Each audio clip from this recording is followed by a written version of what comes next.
Hello, everyone. Hi, I'm Sasha Ati. I am founder and executive director of PCOS Challenge. Welcome. Thank you all for being here. Um, so we'll get started just with this training for how to advocate during PCOS Advocacy Day. And it's a really important day and exciting. This is our first virtual PCOS Advocacy Day, and we have quite a number of advocates signed up, both in the medical and allied health field and patients as well. So that's really exciting. So who are we? We're PCOS Challenge, the National Polycystic Ovary Syndrome Association. And this is our website, pcoschallenge.org.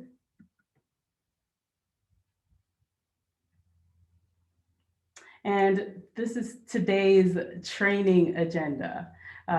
This is what we're doing right now is remarks by myself. Next, we will be doing a briefing on PCOS Advocacy Day issues, how to conduct a meeting, closing gaps, and then we're going to have a few panels, healthcare provider panel, closing gaps in PCOS research and care, and a patient panel, addressing gaps in care. We'll also have a congressional staffer, Martha McKittrick, will be joining us at 4 o'clock to do Q&As and mock meetings, which is usually the fun part. And if you're so inclined afterwards, you can join us um, for the virtual meet and greet.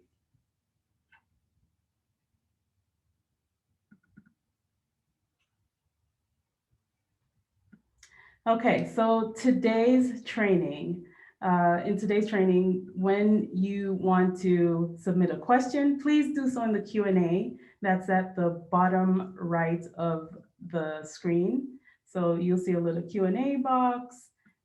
You can see a little Q&A box, and you can click on Q&A and submit your question.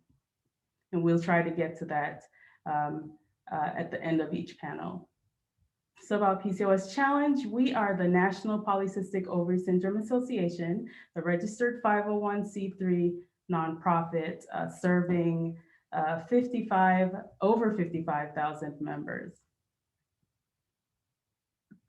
PCOS Challenge's mission and vision. It's a really important part of why we do our work. We're driven by our mission to raise public awareness about PCOS and help people with the condition overcome their symptoms and reduce their risk for life-threatening related diseases such as diabetes, cardiovascular disease, and cancer. And our vision is that PCOS is treated as a public health priority.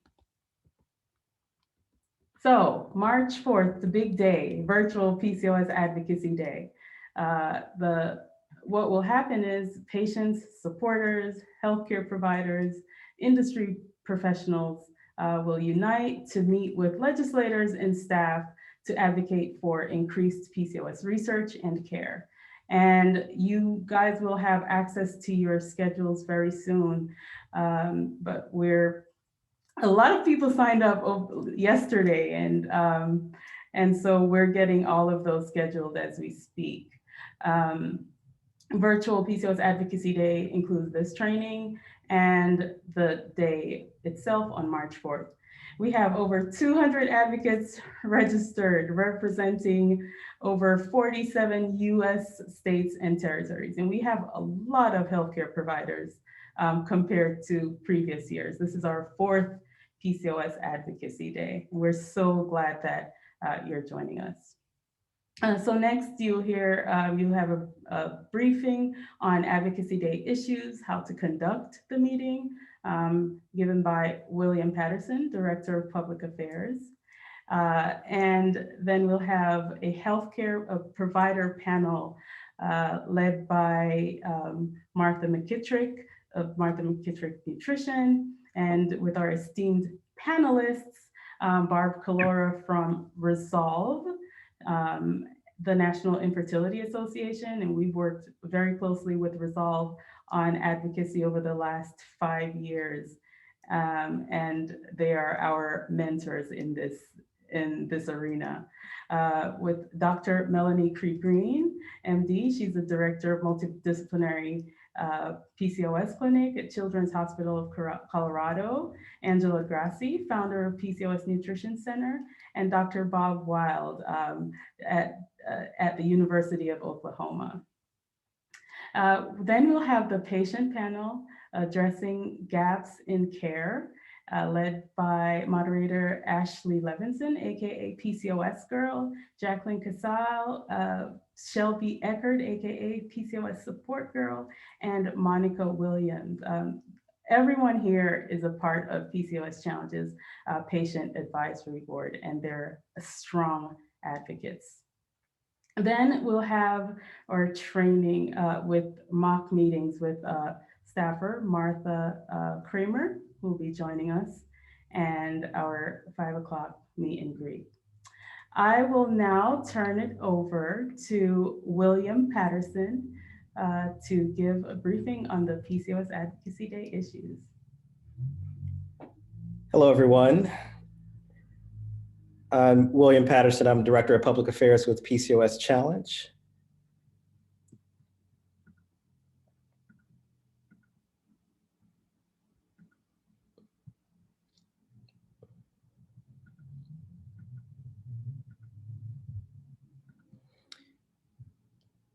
Okay, bear with me one moment while we...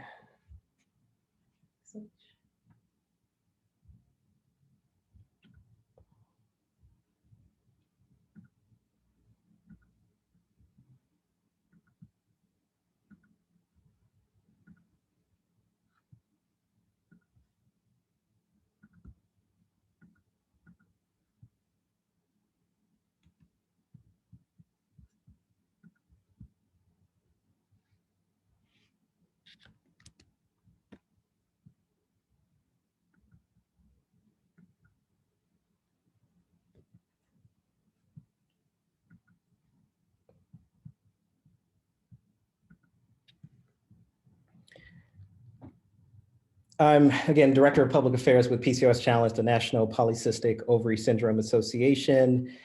What I'm going to cover right now is what you can expect with regard to PCOS Advocacy Day. I'm also going to cover how to best prepare yourself for Advocacy Day and some of the Advocacy Day materials and resources that we have available for you. So first off, what to expect. By Thursday, you should be contacted by your state or regional captains to set up the pre-PCOS Advocacy Day meeting for your delegation.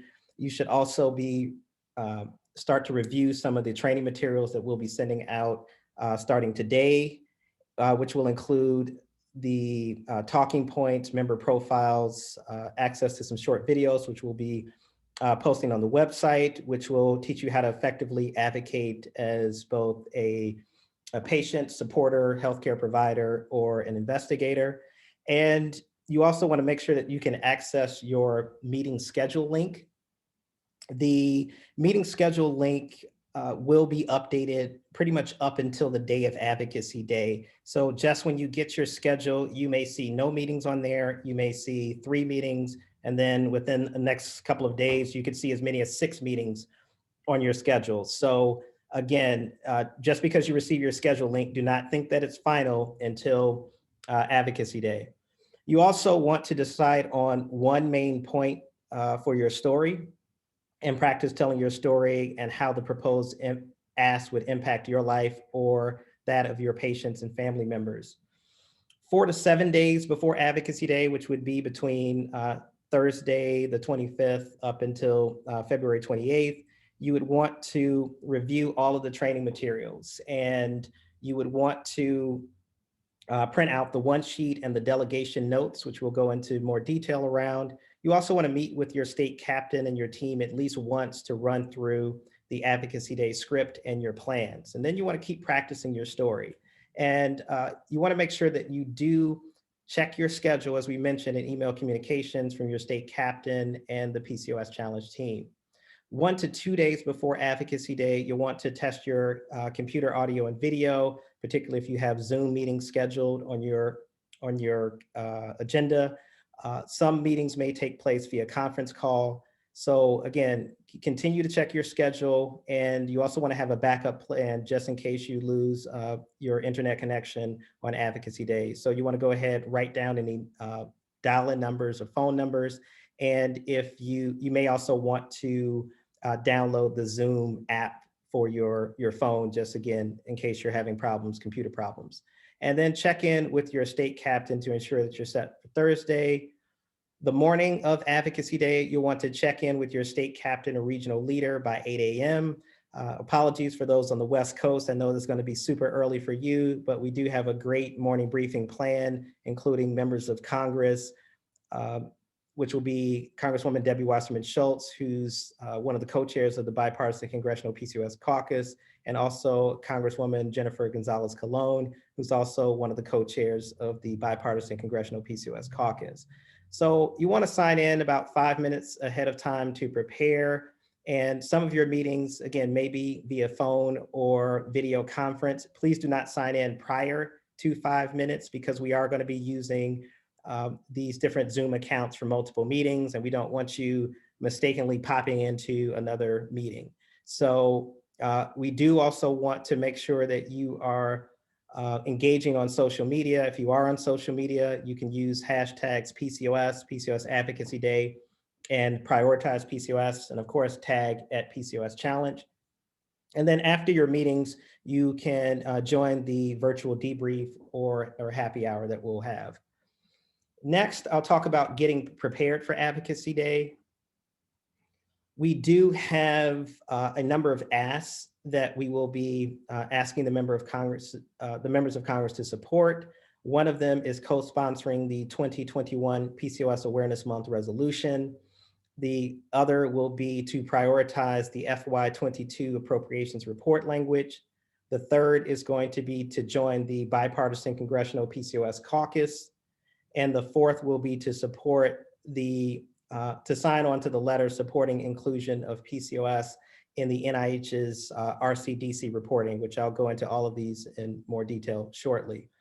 Now, for some of you who will be meeting with high-ranking members of Congress, such as the Speaker of the House, or they may be the Minority Leader's Office or the Majority Leader's offices or chairs of committees, they likely will not be able to sign on to some of these things. So we will have different asks of them. And some of asks asks may be holding a hearing on PCOS with their committee. It may be making a floor speech, or it may be prioritizing the appropriations report language. So pretty much all of the members should be able to prioritize the report language, although some of them will not join the caucus. And again, the caucus is also for members of the House.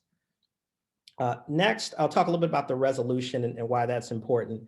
So the PCOS Awareness Month resolution recognizes the seriousness of PCOS, and it also designates it designates September as PCOS Awareness Month, and it recognizes the need for increased research, better access to care, and improved treatment options. And we've been successful in going from little to no awareness in 2017 to up to now over 140 members of the House and Senate recognizing PCOS and supporting these resolutions. The reason these resolutions are important is this becomes a base of support for us to advance legislation and appropriations requests. So we are also going to be approaching all of these offices to support our appropriations requests. So we are going to be making an appropriations request connected to PCOS and COVID-19. As Sasha mentioned, this is an area of interest for Congress right now. And you don't need to remember all of the details of the language, because the staffer or the member of Congress will receive this language separately. All you'll need to know is that we're asking the member to prioritize this report language connected to PCOS and COVID-19. So what the language says is that PCOS is a significant risk factor for multiple cardiometabolic conditions, which may increase adverse COVID-19 outcomes. The FY22 PCOS report language encourages NHLBI, which is the National Heart, Lung, and Blood Institute, NICHD, which is the National Institute of Child Health and Human Development, and NIDDK, the Diabetes Institute, to investigate severe coronavirus infection in the PCOS patient population and the strong overlap of risk factors for both worse PCOS, cardiometabolic manifestations, and severe COVID-19. The language also encourages NHLBI and NIDDK to report on research conducted on PCOS and its impact on cardiometabolic health to date in the FY22 congressional justification. So what all of this means and how all this fits together. There is a budget. The president puts together a budget. Funds are appropriated based on that budget. And then there's something called report language that accompanies the appropriations bill. The report language gives guidance as to how these appropriated funds more or less should be spent.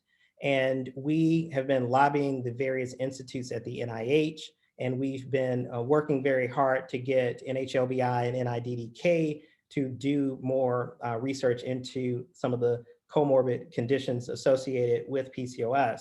As those of you who may have seen one of Dr. Aziz's talks earlier about the underfunding of PCOS research, and some of you who may have seen the literature, you'll know that roughly about 70%, just under 70% of PCOS research is funded by NICHD, which is considered the lead institute for PCOS. And because of their more or less their mission, they're largely focused on the reproductive aspects of PCOS, but very little research is being done by NIDDK, NHLBI, and NHLBI has again been receptive to looking at more gaps around PCOS research and potentially issuing notices of special interest for funding to do more research around PCOS and the cardiovascular risk and implications. So this is very important in terms of expanding the number of people who are interested in doing PCOS research, the institutes who are interested in doing PCOS research. One of the other things that's important to know is that because of the most of the more well-funded institutes, and NICHD is one of the less well-funded institutes, most of the more well-funded conditions have more than one institute funding them. So it is important that we begin to engage these other institutes, and this is an opportunity to connect around something that they're currently focused on. Next up, I'll talk about the NIH's research condition and disease categorization reporting, which currently has over 290 different research and disease areas, but unfortunately, PCOS is not listed as one of those. So PCOS is so underfunded, it didn't make the line items of these different research and disease areas that are being tracked through this RCDC reporting. So that's one of the things that we're going to be asking for after appropriations season has ended. We're going to be circulating a letter that we would want members to sign on to that supports getting PCOS listed in the RCDC reporting. Next up, I'll talk about the caucus. We are going to be, we've reformed the caucus for the 117th Congress, which is this current Congress. And we do have the co-chairs here. Brian Fitzpatrick from Pennsylvania has just agreed to be the second Republican co-chair. And we are going to be asking members to sign back on, as well as to sign on to the caucus if they're not currently a member. The caucus will help us to advance legislation and our public policy priorities around PCOS. The caucus, again, also leads and signs on to these letters that helps us to close gaps in PCOS research and care. Next up, I'll talk about some of your Advocacy Day materials. We have an advocate checklist for you, which you should be receiving either today or tomorrow. We will have a schedule for you, which again will be a schedule link, and that schedule will be dynamic and will be changing up until Advocacy Day, so you'll want to continue to check it. We also have a speaking points PDF that's fillable. We have member profiles for you for the different members of Congress. We'll have a one sheet that'll have all of the different asks on it. Again, don't feel overwhelmed by all of these things. The most important thing you'll need to remember and know is just your story, and we're going to talk about how to tell your story. using some of these story templates. And then we also are going to have an online debrief that you'll be able to access after your meetings. We ask that one person from each meeting that participates in each meeting complete that form, complete the debrief form for that meeting. So we'll know how that meeting went and if there are any questions that we need to have answered as a part of the follow-up process that we do. So again, you'll have a checklist which will list all of the actions that you'll want to take between now and Advocacy Day.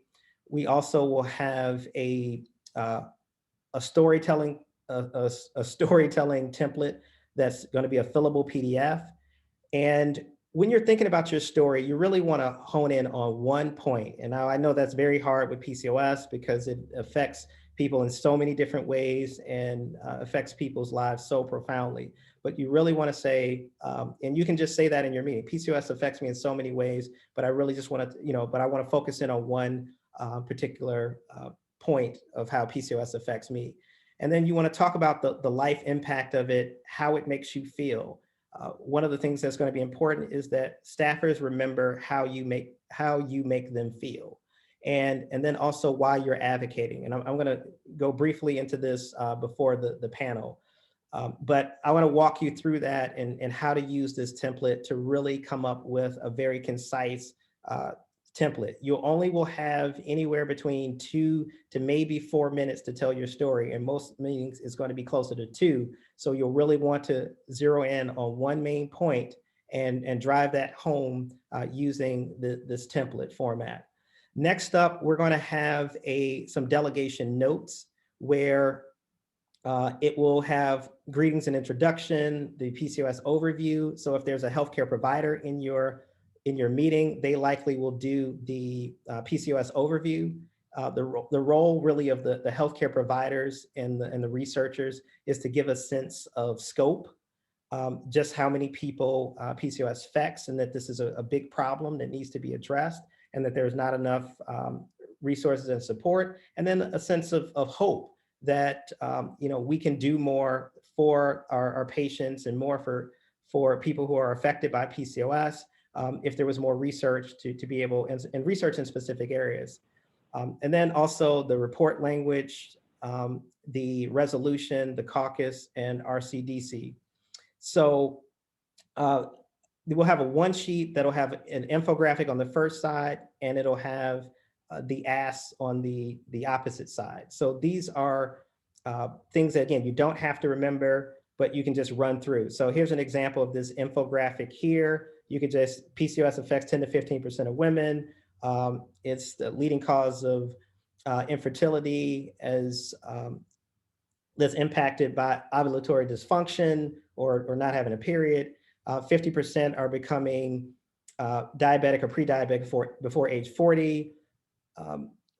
Some research is saying that women with PCOS are twice as likely to be hospitalized. 50% or more are going undiagnosed or misdiagnosed. We're going to update this economic burden data. PCOS can also lead to pregnancy complications, endometrial cancer risk, and so forth. So again, you can just read through that infographic as a way to quickly cover what PCOS is without having to read a bunch of the text that may be associated. You also will have your schedule, which will have your team leader contact. It'll have your meeting time. It will have your meeting access information, whether it's going to be Zoom or a conference call, the accompanying constituents. It'll have the office that you're meeting with, the staffer that you're meeting with, and it will also have the accompanying advocates. So when you are in a meeting, you do want to make sure that you identify who is the constituent in that meeting, because you may be attending, you may be as a supporting advocate someone else's meeting. So you do want to make sure that the constituent has an opportunity to speak in the meeting where, again, they are the constituent. Next up, we will also be providing member profiles for each of the members that you'll be meeting with that will have their bio, their website, an estimate of the state and district PCOS population, which is going to be based on 10% of their state or their district population that's women that are reproductive age and older. So that's generally a pretty conservative number. And in most of the districts, it'll be at least somewhere between 28 to 33,000. But if you want to estimate, you can say it affects about 30,000 women in our district. And depending on the size of your state, it could be hundreds of thousands up to 1.5 million in California.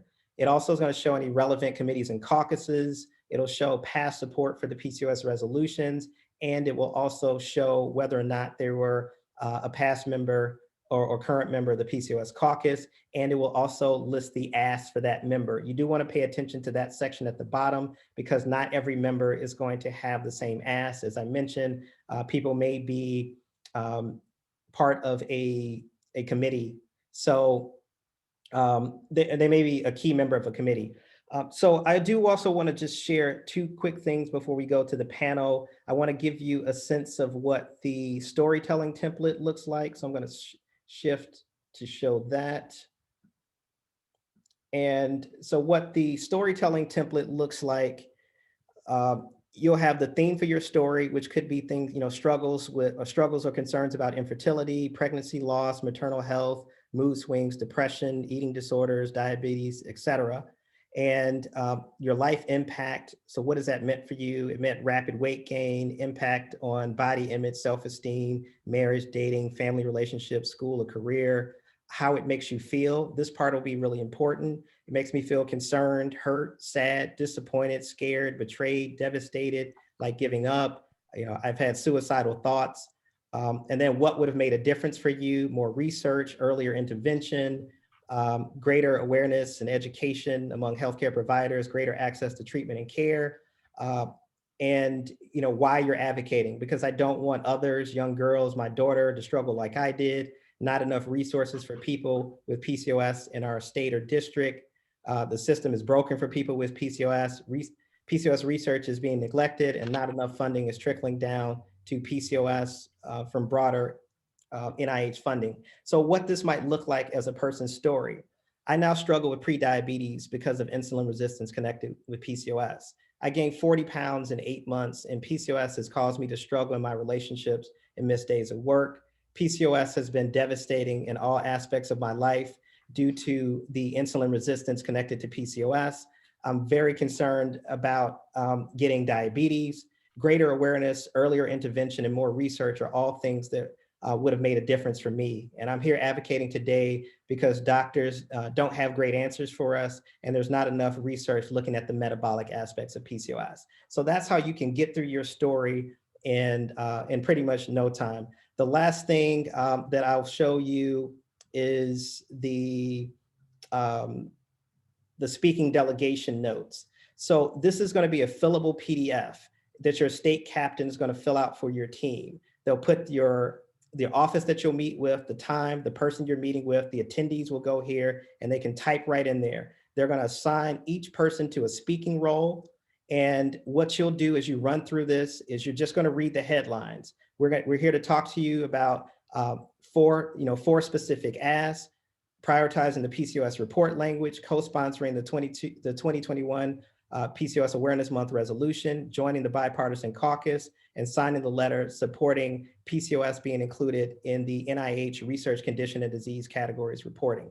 That's all you need to do. You don't need to get off into the details of this unless the staffer asks, because they should have that. So that concludes my portion. I'm now going to turn it over to Martha McKittrick, who is going to be leading our healthcare provider panel. Martha McKittrick is one of the country's leading dietitians specializing in PCOS. She's also a member of the PCOS Challenge Health Advisory Board. So Martha, I am now going to invite you to share your screen, and I'm going to invite the other panelists on as well. So thank you, Martha. It is a pleasure to have you with us. So let me make sure.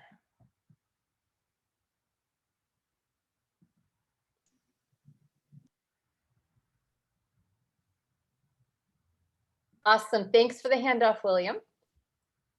Pleasure.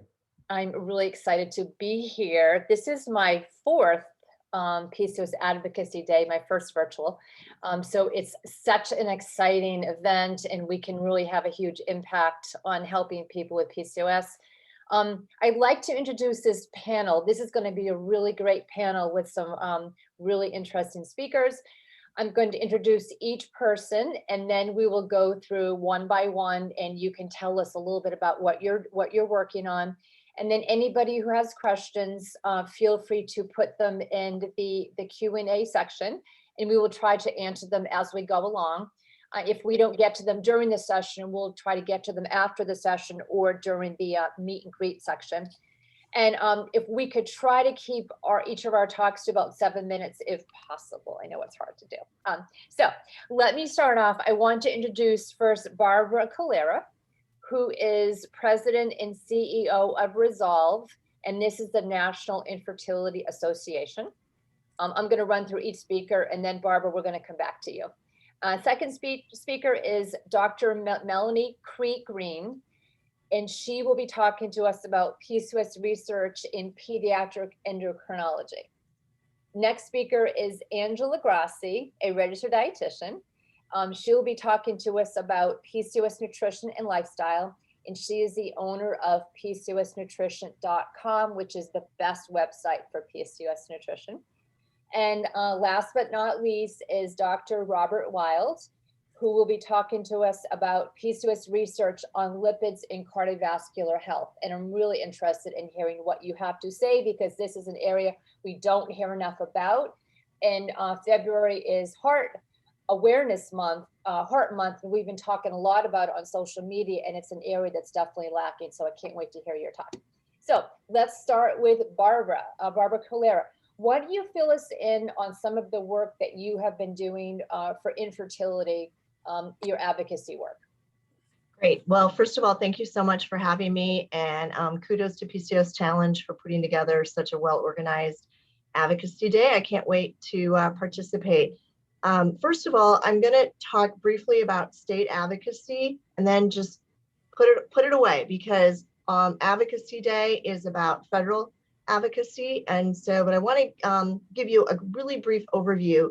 When we think about insurance coverage in the US, we have some state laws that do provide some coverage for IVF and also for fertility preservation if having any kind of medical treatment or taking any kind of medication may impair your future fertility.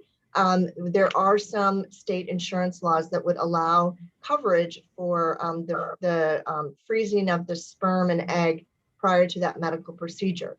So we have 19 states that have some sort of insurance law, but really of those 19, only 13 have a law that actually covers IVF. And then 10 out of those 19 states have a law that covers fertility preservation. Just to give you a sense, the most recent one was in Colorado, which passed last year.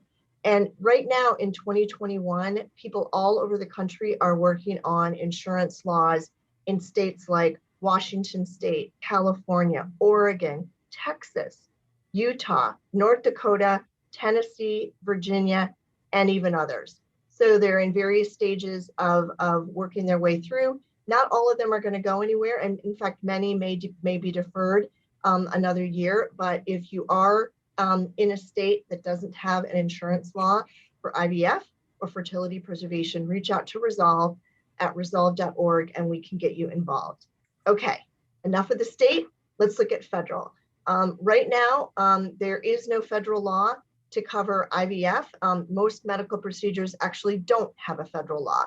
And so we look at things like, well, what's happening with the military? What's happening with federal employees? What's happening with our veterans? None of those people are covered by any kind of insurance law for IVF or fertility preservation. However, Congress does have a say in all of those groups of people. So one of the things that we are working on is legislation to cover veterans. We are looking at how do we get our federal employees covered. That's about 9 million people are covered under federal employee health benefits plan. And then guess what? Active duty military, again, about 9 million people. So those are areas that we want to see action by Congress to get those groups of people covered. Now, there's a lot of hurdles to getting insurance coverage for IVF and even fertility preservation. Why? Well, there's a lot of misinformation about how much these medical procedures cost. I think people immediately hear, oh my gosh, IVF, it's the most expensive thing. It's not. And we say it's expensive because we're having to pay out of pocket, but compared to many other common medical procedures, IVF is not out of reach. So we need to do a better job of communicating cost data to legislators. Also, a lot of legislators still think of IVF as elective. They think it's like plastic surgery or something that's really not needed or necessary. That's a narrative that we really, really need to change. And honestly, people need to speak up. People like you need to tell their story and need to share more so that they start hearing more from people about how important this is. So we love to partner with PCOS Challenge. We are thrilled to have their help and participation as part of Resolve's Federal Advocacy Day. That'll be in June. And why do we partner with PCOS Challenge? For starters, they're a fantastic, well-organized, trustworthy organization. We work with partners who we are aligned on our vision and our tactics, and really where there is a lot of respect and trust and the ability to kind of look at a problem and solve it. And look, PCOS as a health condition is a priority. It's a leading cause of infertility, as you just heard Rolia mention. And we need to do better. We need to do better for this population of women who are impacted and families. And, lastly, advocacy is so important. This is what I say to people. If the status quo, whatever that may be, however you may define it, is not acceptable to you, then it's your job to raise your voice and advocate. Look at the advocacy around breast cancer. You just heard about Heart Health Month. We look at the awareness and advocacy around things like AIDS and mental health. These were things that people didn't want to talk about, they didn't want to share about, but they did. People did, and it gave others the courage to do that. And we have seen real change happen in all of those health conditions. That's what we need to see for PCOS and for infertility. We need people to feel empowered to raise their voice and to share their concerns. I'm sorry, but I'm not satisfied with the status quo, and I don't think you are either. And so that's why we advocate, and that's why we choose to make a difference. Congress is not going to solve all of our problems. What PCOS Challenge has done is that's my 6-minute timer. What PCOS Challenge has done is they have identified key issues for you to focus on. We can't go to Congress with all of our grievances because they can't solve everything. So let's focus on the things that they have control over and raise our collective voices. Work together. That's what's going to make a difference. So thank you so much. And I look forward to hearing what the rest of the panelists have to say and answering any questions. Thank you, Barbara. You did. I was going to do my ding and my glass, but you beat me to it. Got my timer. You bet. Awesome. Great. That was really interesting. And I think, like you said, the advocacy and the patients sharing their stories is so powerful. And I just know some of the meetings that I've been to on the Capitol Hill, just, watching some of the Congress people, their reactions when they hear the stories, it's so important. So, and it also makes, I think, the patient with PCOS feel more empowered that they're telling their story and people are listening and other people care. So thank you for that. Moving on to Dr. Melanie Cree-Green. I would love to hear more about PCOS research in pediatric endocrinology. This is such an important area that we don't know that much about. Yeah, exactly. I'm actually one of the few investigators funded through the NIDDK, which is our big diabetes. And so I really focus on looking at diabetes and fatty liver disease in our teenage girls.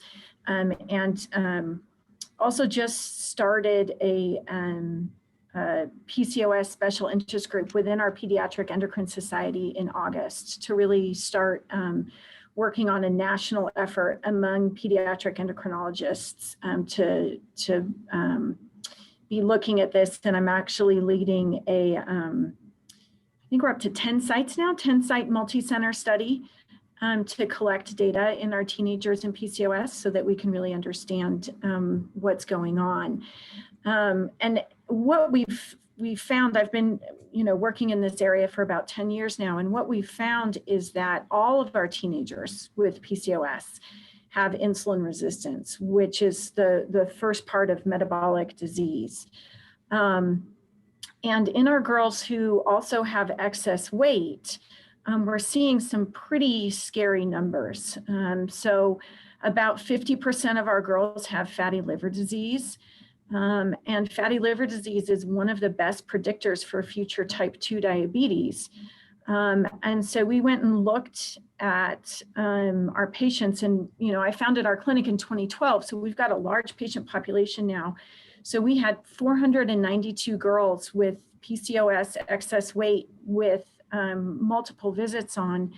And what we found was that the rate of conversion to type 2 diabetes is 18 times higher than the national rate in girls with just excess weight from our national NHANES study. And from our other type 2 diabetes work, what we know is that when you get type 2 diabetes as a teenager, it is bad news. We've got patients in their late 20s and early 30s having kidney failure, heart attacks, strokes, and dying. So if you get type 2 diabetes as a teenager, it's really scary. And our girls with PCOS have an 18-fold elevated risk of that. So in terms of our metabolic risks for our girls with PCOS, it's real. And unfortunately, one of the things that really stood out to me from Advocacy Day 2 years ago in DC is I was there with one of my patients, and we were going around with another woman who was in her mid-50s. And we were talking about her diagnosis of PCOS when she was a teenager. And she was offered exactly the same medications 35 years prior that I had offered my patient, because that's what has happened, nothing. So, fortunately, I have been able to get funding for some clinical trials. We just finished a trial on an amino acid supplement, and I am doing a trial of a new type 2 diabetes drug called semaglutide. But I'm one of the very few. And when I talk to colleagues who have the same background as I do, they're not getting funded. And so knowing that these risks are really serious for our adolescents with PCOS and excess weight, I think this is where the urgency really comes in. And to plant the seed for what Dr. Wild's going to talk about, we actually did some ultrasounds of the carotid arteries in the neck, looking for evidence of plaque formation. And it is there in our 15-year-olds with PCOS, and significantly thicker in our girls with PCOS as compared to our girls the same weight without PCOS. So, the cardiovascular disease is starting in the teenage years, right along with the fatty liver and the type 2 diabetes. And it's not just metabolic. We found that 60% of our girls presenting to our multidisciplinary clinic have significant depressive symptoms. And when you put type 2 diabetes on PCOS, 80% of those girls meet criteria for depressive symptoms. And, we really are finding that our treatment really needs to be personalized. We've just published a paper looking at race and ethnicity differences. So people we have Mexican, Hispanic origin here in Denver, have the increased risk of fatty liver disease, but our Black girls actually have the highest risk for type 2 diabetes. And so, but that's the first paper on race and PCO that's been done. And so the guidelines are calling for personalized medicine, but we don't know enough about PCO to even know how to prescribe personalized medicine. And so, you know, there's just a lot to do. And I think some of these designations are important. And I will say that through the work of PCOS Challenge, there actually is a notice of, it's called a NOSI, there's my timer, notice of special intent for the NICHD. They had their first round of applications due for grants in February. There's a second round in June. So I'm actually going to be putting in our multi-center study to potentially be funded through that NOSI. So this advocacy makes a difference. It does trickle down, and it is super important. Thank you. That was really interesting. And some of those statistics are really scary. They are. Yeah, they're really scary. And it just shows that we need so much more education in picking this up when these girls are younger. And we do have some questions about this, which we will get to at the end of everybody's presentation. But yeah, it's super important. So this is a perfect segue into Angela Grassi, you know, talking about nutrition and PCOS. And Angela, let's hear what you have to say. And, you know, this can help the younger girls too, getting access to more nutrition counseling. Absolutely. Thanks, Martha. I'm Angela Grassi from the PCOS Nutrition Center, and I'm a registered dietitian. And I've been asked to speak about the lack of consistent data and the guidelines revolving around lifestyle management, including nutrition. And right now, we do know that there is evidence-based, international evidence-based guidelines that recommend nutrition and lifestyle as the first-line treatment for PCOS. And unfortunately, we don't know really much about it.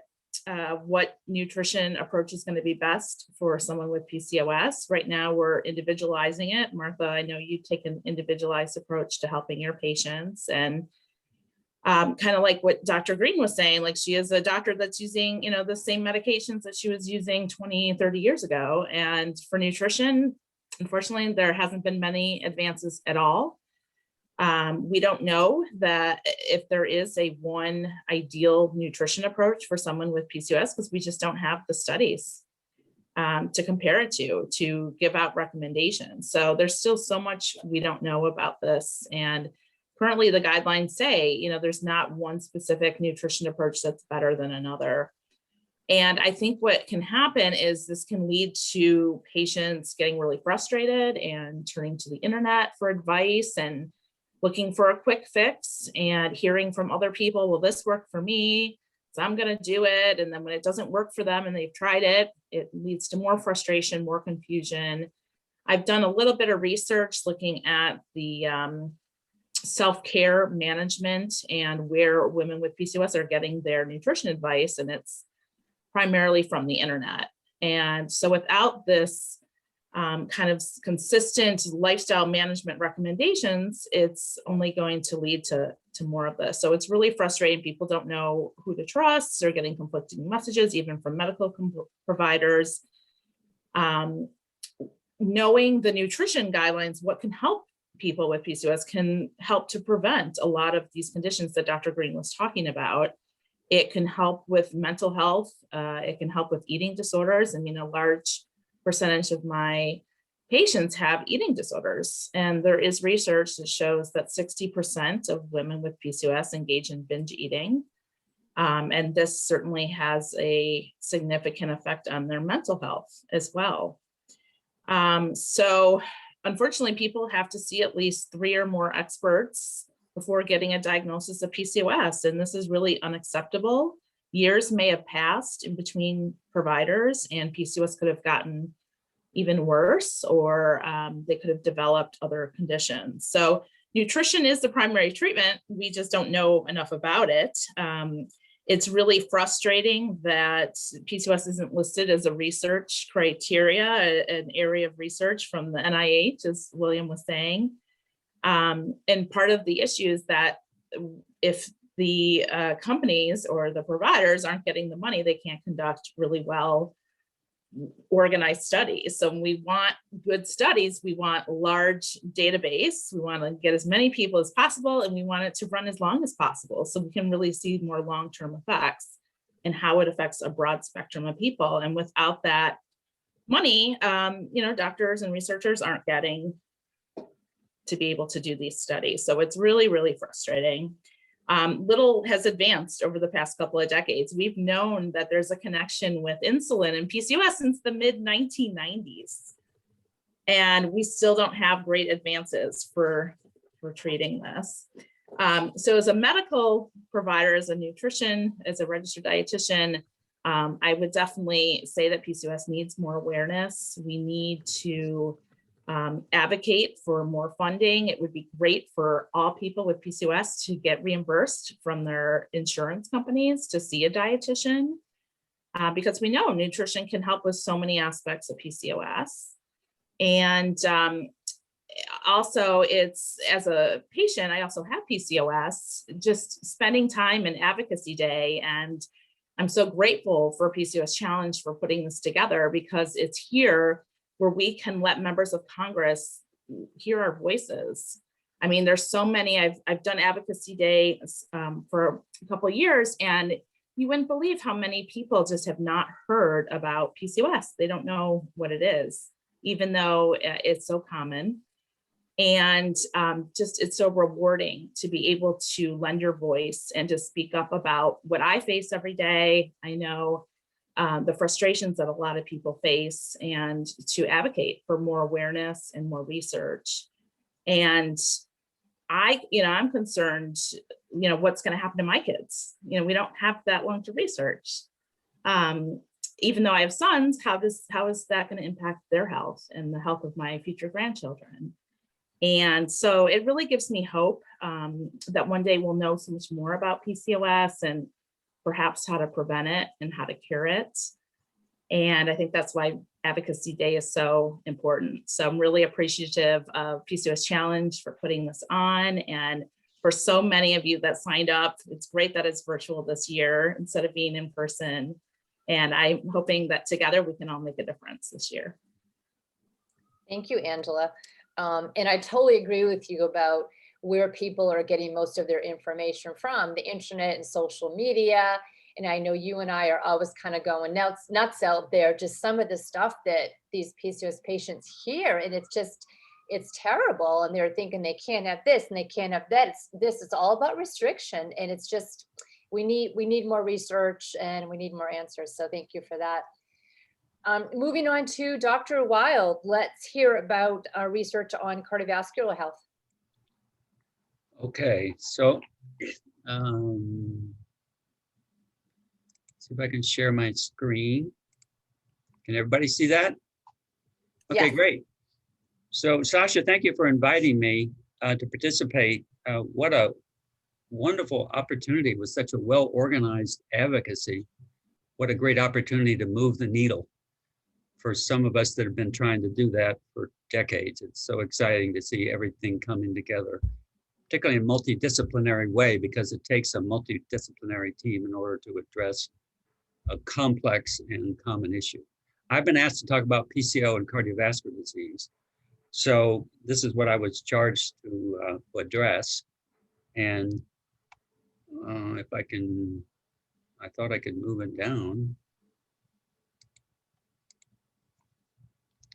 Okay, good. All right, good. So I'm going to talk about these bullet points. I've changed the order just a little bit because I think you'll begin to see that they're all interrelated.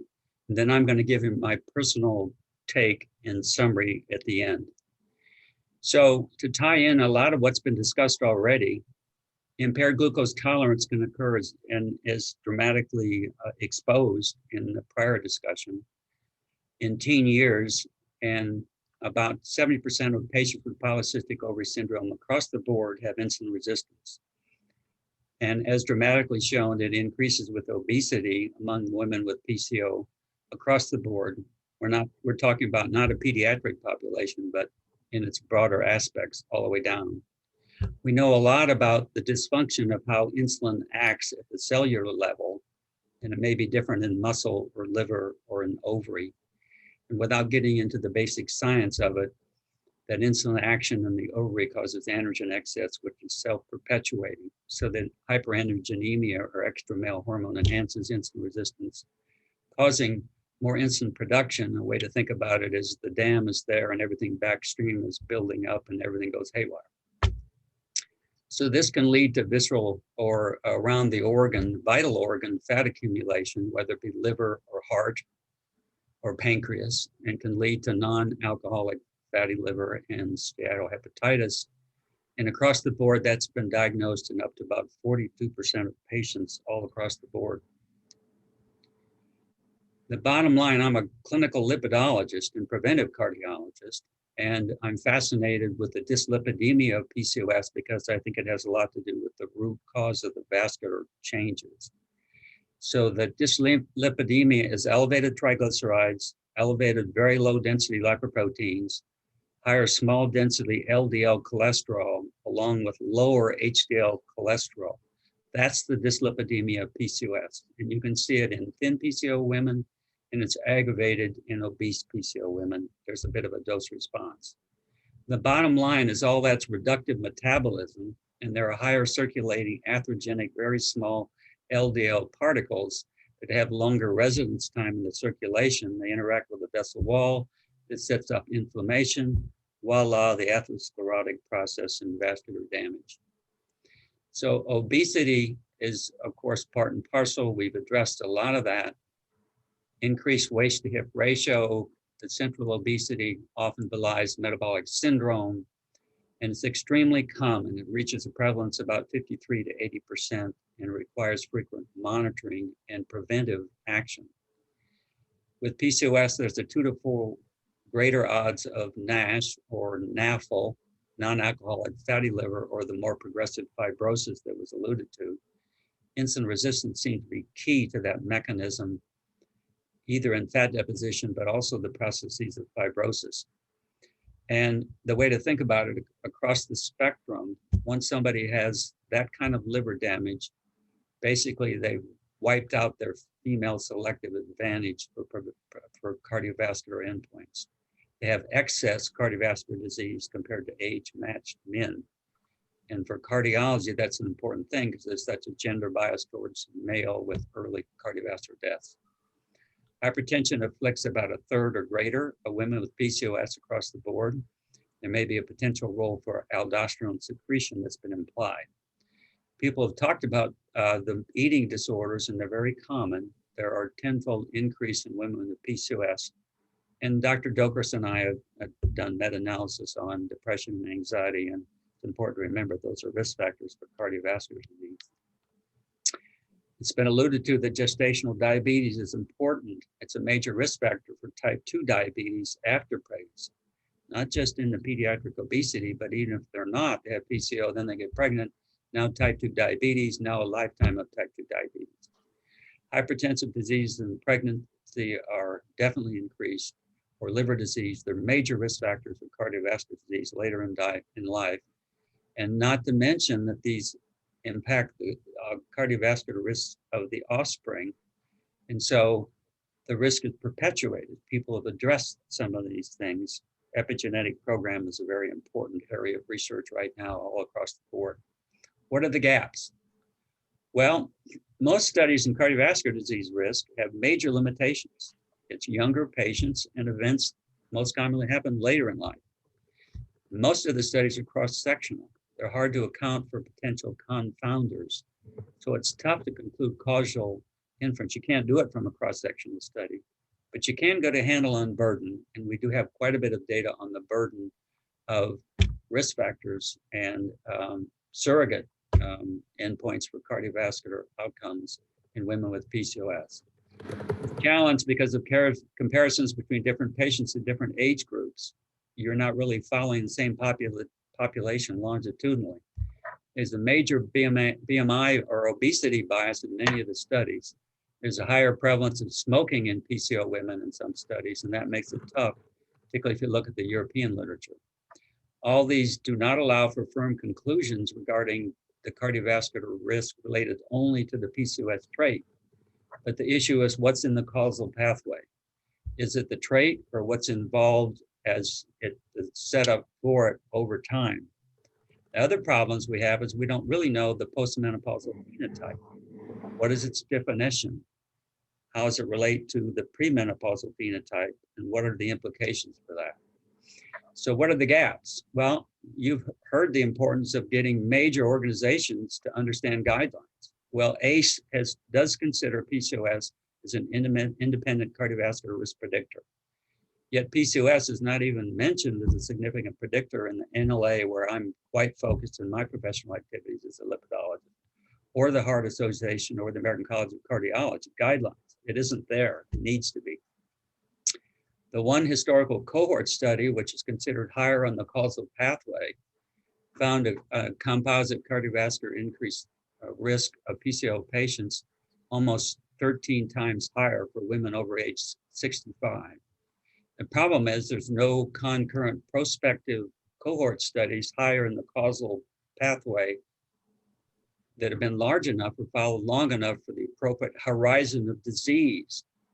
On the contrary, we know a lot about metabolic syndrome, diabetes mellitus, hypertension, complications of pregnancy, which women with PCOS more likely to develop and are firmly linked. I go over that because to get into guidelines, cardiologists and many other groups are interested in long-term follow-up.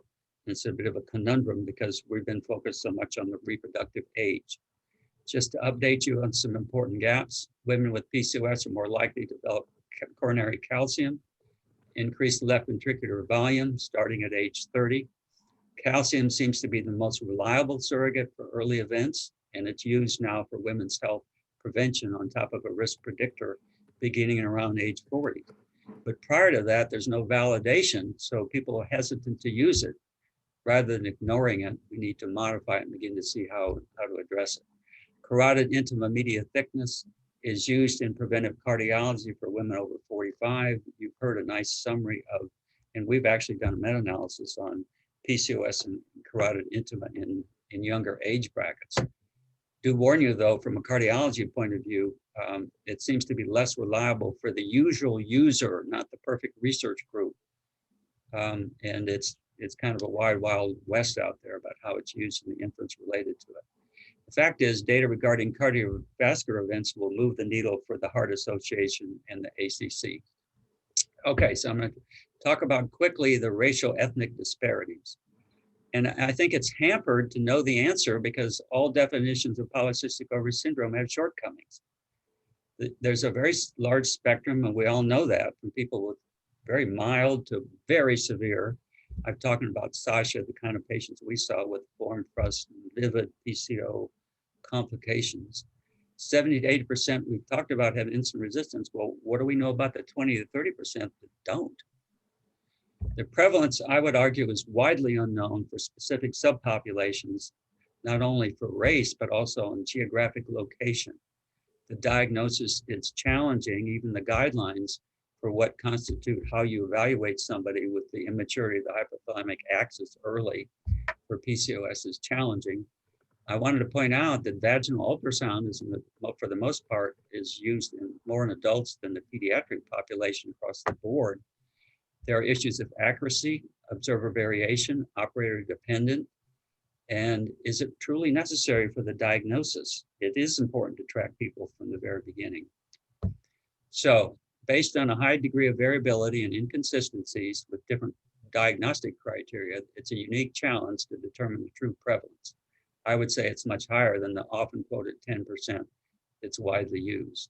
There are a large percent of individuals that are undiagnosed. They go to multiple health providers, often different specialties. Most studies are conducted across the world are limited by small sample size, selection bias, lack of comparability, and there have been few studies that have addressed the prevalence in the US. So what do we really know? One good study to bring up is an assessment of prevalence in Caucasians in Madrid, Spain. Even they argued that when they used the NIH criteria of 6.5%, it's issues limited to small sample. The study by March in Australia looking at prevalence depending on criteria. And if you look at the United States, it's all over the map. Whether you're in the southern region, north central, western, northeastern region. Interesting in this study, which cited, and I have all these citations if somebody is interested in them. There's across the US population, 1.6% of women, all women that they looked at had at least one criteria for PCOS. So the only study to assess regional prevalence and include all available diagnostic criteria that I could find was here. So the prevalence estimate may be low and they themselves point out this is a retrospective study. So the existing data isn't conclusive to determine whether or not there are significant differences by geographical region, race, or ethnic group. What about the spontaneous PCO type, the acquired type, the family cluster type? We don't really know. I'm just going to end by saying it's still an enigmatic, elusive disorder, group of disorders. It's much more common than people give it credit for. It's highly complex, it's heterogeneous, and for cardiovascular disease, an ounce of prevention is worth a pound of cure. Cardiovascular disease is still the #1 cause of death for women, and this is true, but is this really true for a woman with no risk factors that undergoes healthy aging? How many women with PCOS do you know that have no risk factors for cardiovascular disease? Okay, that's my summary. So look forward to question and answer. That was very interesting. And I think it goes to show that we need so much more research in this area, but very interesting. So we do have a couple minutes to take some questions. I'm going to start with a question for Dr. Cree Green. Adriana says, unfortunately, we see many of these young women at the doctor when metabolic syndrome is very advanced. Interception will be harder to achieve. What can be done to get PCOS pediatric patients' attention sooner? So, this is part of the goal of this pediatric endocrine special interest group. We gave a national talk in December to all of the pediatric endocrinologists. And as part of this, we've actually built a diagnosis toolkit for the pediatric endocrinologists. And we should be releasing this toolkit in the next couple months. And then our goal for 2021 is to adapt the toolkit for our adolescent providers through NASPAG. The president, and NASPAG is North American Society for Pediatric and Adolescent Gynecology. And the president of NASPAG this year is actually the adolescent medicine doctor that's in my multidisciplinary PCOS clinic. So we've developed this toolkit for endo. We're going to expand it out to our adolescent medicine and gynecology providers. And then our next step would then be to work with the American Academy of Pediatrics to bring it out to pediatrics. So that's kind of a toolkit. And then, I give a talk a month at least. So this month I spoke to the providers at Children's Hospital Los Angeles. Last month I did the Mayo Clinic. In December was the Pediatric Endocrine Society. And so, myself and a couple other pediatric endocrine providers are really trying to get the message out. I meet with our local providers on a regular basis. We've got a big Kaiser system here. And so I've actually spoken with them twice in the last 6 years and helped them design a whole order set and notes, and their diagnosis of PCOS in adolescents is going up and up and up because they've now got the tools to do this. So we're definitely working on it. Really, my message is menses are a vital sign in women. And so really trying to push that message across the board. So getting the word out is a real big challenge, particularly among reproductive age women who are planning to get pregnant, and they're dealing with all these metabolic things. And there's even when they come to an infertility provider who may be interested in trying to help them get pregnant, they may be focused on that, but not looking at the downstream pregnancy complications, epigenetic modulation, the opportunity to address that prior, So they're kind of behind the 8 ball and caught between a rock and a hard place. So we can get them earlier in that pathway. We can hopefully try to break the downstream effects. I've had a couple of interesting questions that came up. I'm happy to address them here. One had to do, what about C-reactive protein markers of inflammation? No question, that's a big part of this whole process. Obesity is an inflammatory state. I routinely get CRP on every PCO patient I see. It seems to help with communicating what the process is and helping people understand. It's an important marker. You have to understand what can cause false positives and negatives and how to relate it. But it does give kind of a sense of urgency. So where it fits overall in predicting events, we don't have a clue, but we think it's pathophysiologically very important. The other question came up was epigenetics, any indication what can turn off or on PCO genes? Wow, wouldn't that be $1 million question?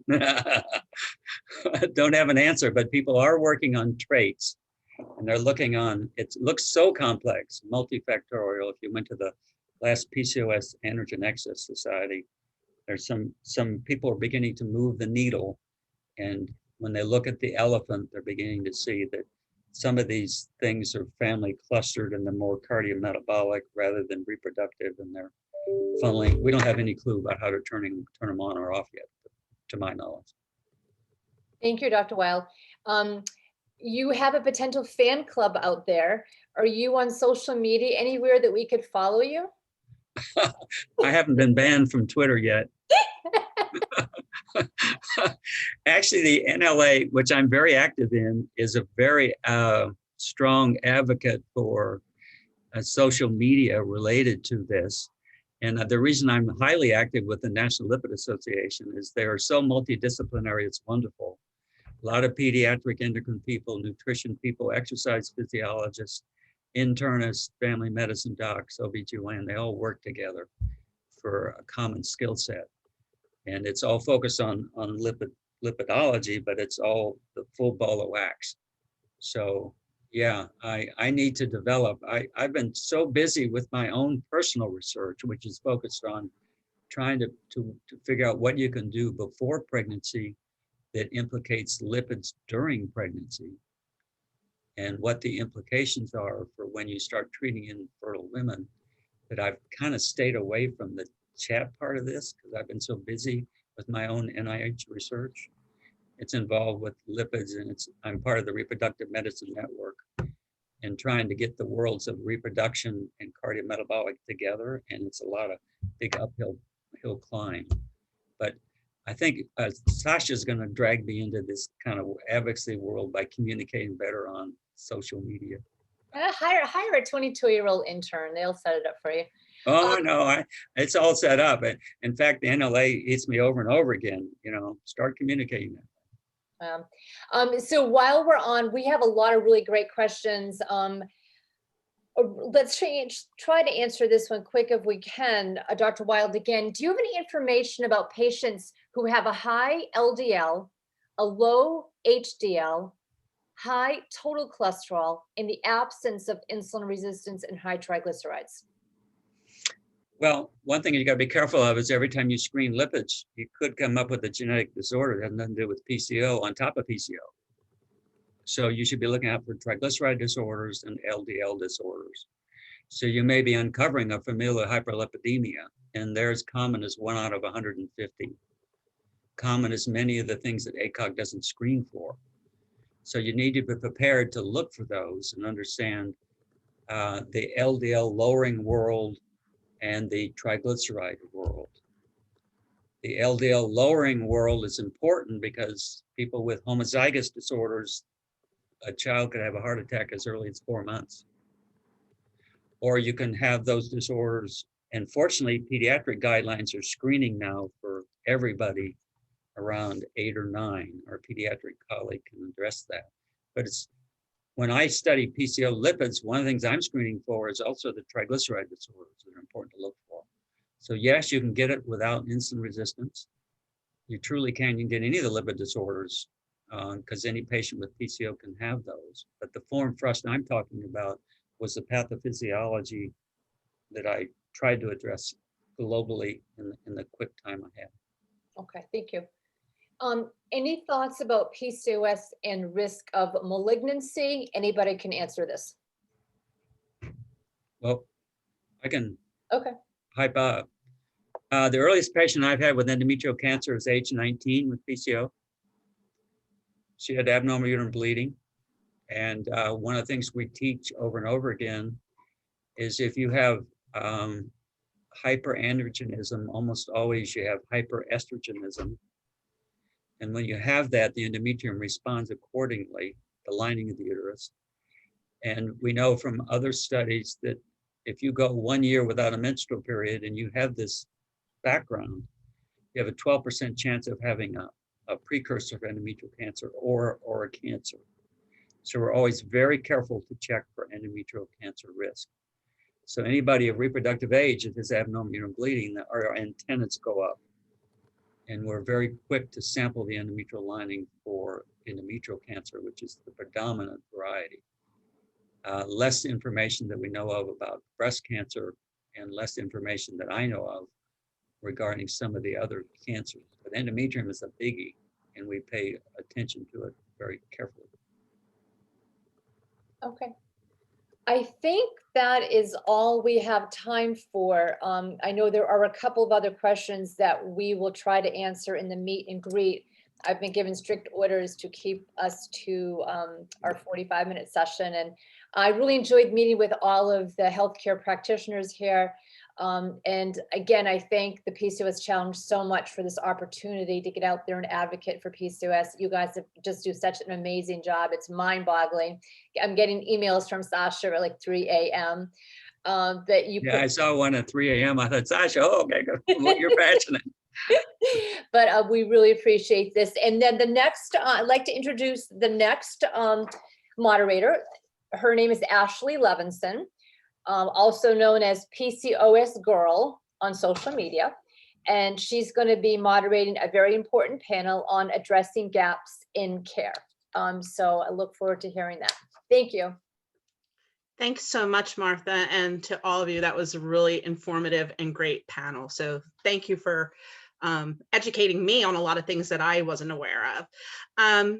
So hello, everyone, and welcome to the patient panel. We are going to kind of go through the development process of sharing your story, and I have an amazing panel group with me today that's going to help do that. I'm going to do a little brief introduction, and then I'm going to ask all of you, I'm going to challenge all of you actually, to give us your story in 2 minutes. And then we'll go from there. So first I wanted to introduce Shelby Eckerd. Most of you know her online as PCOS Support Girl. She is a supporter, she is an advocate, she is an educator. She is also part of our patient advisory board, and she works on fundraising and awareness. So hello, Shelby. Hi, Ashley. How are you? I'm wonderful. How are you? I'm good. I'm so thankful to be here. Listening to all those amazing experts was awesome. So I'm glad to be here. Awesome. So I'm going to challenge you to tell your story in 2 minutes. I know that's a big ask, but do you think you can do it? I think so. I like to talk, but basically I was diagnosed when I was struggling to get pregnant, like so many of us. But that was a decade ago, over a decade ago. And I have been advocating ever since, not only because I realize now the more that I learn about PCOS, it's not just getting pregnant, although that was the most important thing at the time.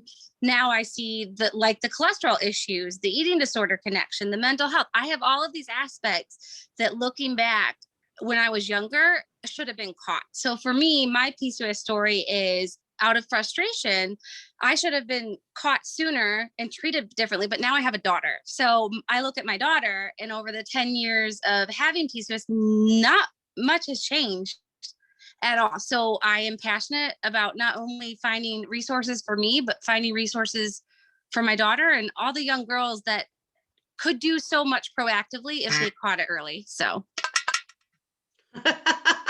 That was awesome, Shelby. Thank you. Thank you.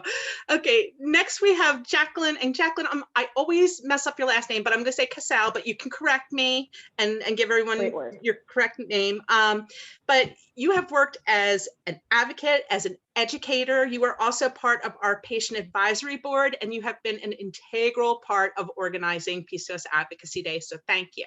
So again, same challenge. Can you tell your story in about 2 minutes?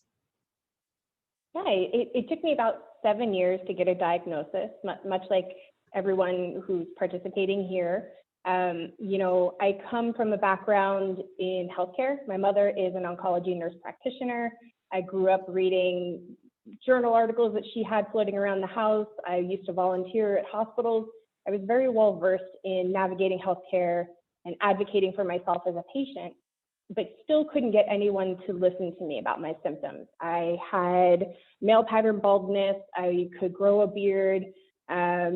You know, I had weight gain despite being an active cyclist. I was putting on between 15 and 20 miles a day on my bike, and yet still I kept gaining weight, you know, and I would come to my doctors with symptoms and say, hey, I think I want to be tested for this. I have all these symptoms. And they would just look at me and say, oh, well, if you just lost weight. You know, all they saw was a person who had weight gain. They didn't see the person beyond that. You know, even advocating for my active lifestyle and, you know, my eating habits wasn't enough. When I was finally able to get a diagnosis, I then moved out of that state a few years later, found another endocrinologist who specialized in PCOS, which was no small feat. And then they didn't believe that I had it. You know, and I came with records of lab work and a cystic ultrasound and, you know, prior medical records from my last endocrinologist, and it still wasn't enough. So that one pulled me off all my meds because I had to prove that I had PCOS. So I had significant weight gain. I was right back to square one. Then she believed me. We figured out a treatment plan. And then, you know, through some lifestyle changes and having a great balance of medication, I lost 80 pounds, and it was pretty visible to people. And they would always stop and ask me, you know, what are you doing? Like, what's your secret workout? And it was, you know, I was always honest and say, I have a great endocrinologist, a great medication plan, and, you know, workout. I'm very active. And then from there, people started asking me about PCOS. And I realized that there was a huge gap in community and in knowledge and in understanding about PCOS. I thought it was just me who had trouble getting a diagnosis. And until I found the community, that was when I realized that all of us have similar stories. And that's what brought me into advocating about PCOS, talking about my story, and trying to affect change in my community and my country and, you know, in the human population. That's awesome. That's awesome. Thank you so much. And next we have Dr. Monica Williams. Hello and welcome. Dr. Williams is an NIH researcher. She's a fellow at the RAND Corporation. She is also part of our patient advisory board, and she is the co-chair of the registry subcommittee. So same question for you. Do you think you can tell your story in 2 minutes? Yeah, I hope so. So I had been living with PCOS, well, knowing what it was, for a little bit over 20 years. Throughout my entire adolescent life, I've struggled with irregular cycles. I went undiagnosed for about 14 years because I was underweight. I weighed maybe 100 pounds at the time. I didn't know what PCOS was yet. This was before PCOS Challenge existed. And I struggled a lot. It wasn't until I was about 18 or 19 that a physician said to me, I'm giving you a prescription for birth control pills to regulate your cycle, prepare yourself for adoption. I was told nothing else. As most people would have done at 19, I freaked out. It kind of wrecked the worldview that I had for my life. I don't know, I'm getting misty just thinking about it. But beyond that, I was about 27 years old when I was diagnosed. I had moved to another state. I had a new doctor who questioned why my birth control pills had such a high percentage of estrogen in them. And I explained because I was having bleed through, it's like the cycles just weren't coming. So he suggested that we switch the pill. In less than a month, I gained 30 pounds. I don't know what did it, but it sent me into an entire hormonal imbalance. I walked in his office. I had stopped taking the pills, of course. And he said, I think I know what's wrong with you. That was the first time I heard of PCOS. I was sent to an endocrinologist. She confirmed it. And ever since then, I've been fighting the battle of PCOS. As everyone knows, it doesn't exhibit the same way in each person. And it also doesn't exhibit a continuous way in that individual person. Your symptoms can change over time. I am the poster child for that. And that's my story. Thank you so much. And the reason I opened the way that I did is because during PCOS Advocacy Day, a lot of times we're going to be running from place to place to meet with these different legislators. And we don't really have a lot of time to think about our story or developing our story on the actual day. So it's really important that all of us take time to think through these stories and pick out the key points, because those are the things that are going to first ensure everybody who is in your state has an opportunity to say something. And more importantly, that the people that are listening to us know what those key points are and can carry those on. If you're not meeting with an actual legislator, but a staffer can carry those to the congressperson as well. So as William identified earlier, when we're sharing our stories, we often want a theme. We want to know how PCOS impacted your life, how it makes you feel, what would make a difference, and why you're advocating. So I had questions that I put together for each of our panelists to kind of dive into this a little more and help pick out key points based on their background. So Dr. Monica Williams, you have a unique perspective with PCOS because you literally see it from all sides. So as a researcher versus being a patient, what do you see are like some of the biggest obstacles for patients getting diagnosed, and how can investing in research help close those patient gaps? Yeah, so I kind of touched on that in my story a little bit.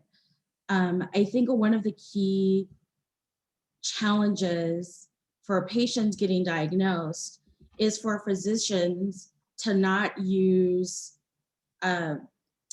one size fits it all type of diagnosis or an archetype for an individual. They should look at each patient from an individual perspective. Yes, there are some symptoms that we share, but at the same time, we're not going to have all of the symptoms. One person may have something different from the other. And I think the flexibility of a physician to be able to do that would help tremendously in the lives of girls.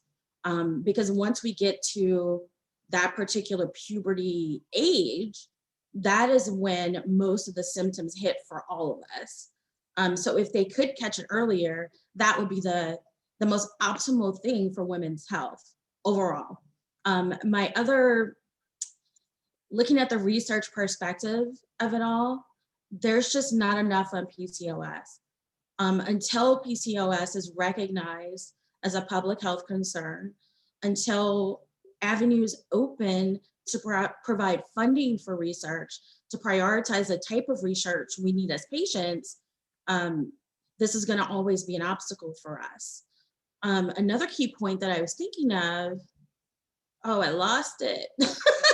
You're fine. You're fine. It's a lot, and you're bringing up a really key aspect of this, is that it really is, when you're in the moment, sometimes hard to think about all these different points and to express exactly what you want to say. But just keep in mind that you don't have to remember everything, all of the statistics. You just have to be heartfelt and tell your story, because that's what's most important in all of these meetings. So let me help you out a little bit. So you've been a longstanding PCOS advocate. Why is sharing your story and demanding the best care practices vital with PCOS? Oh, so that people don't think they're alone. I know for me personally, I'd never heard of PCOS at the time. I didn't know anyone who had it.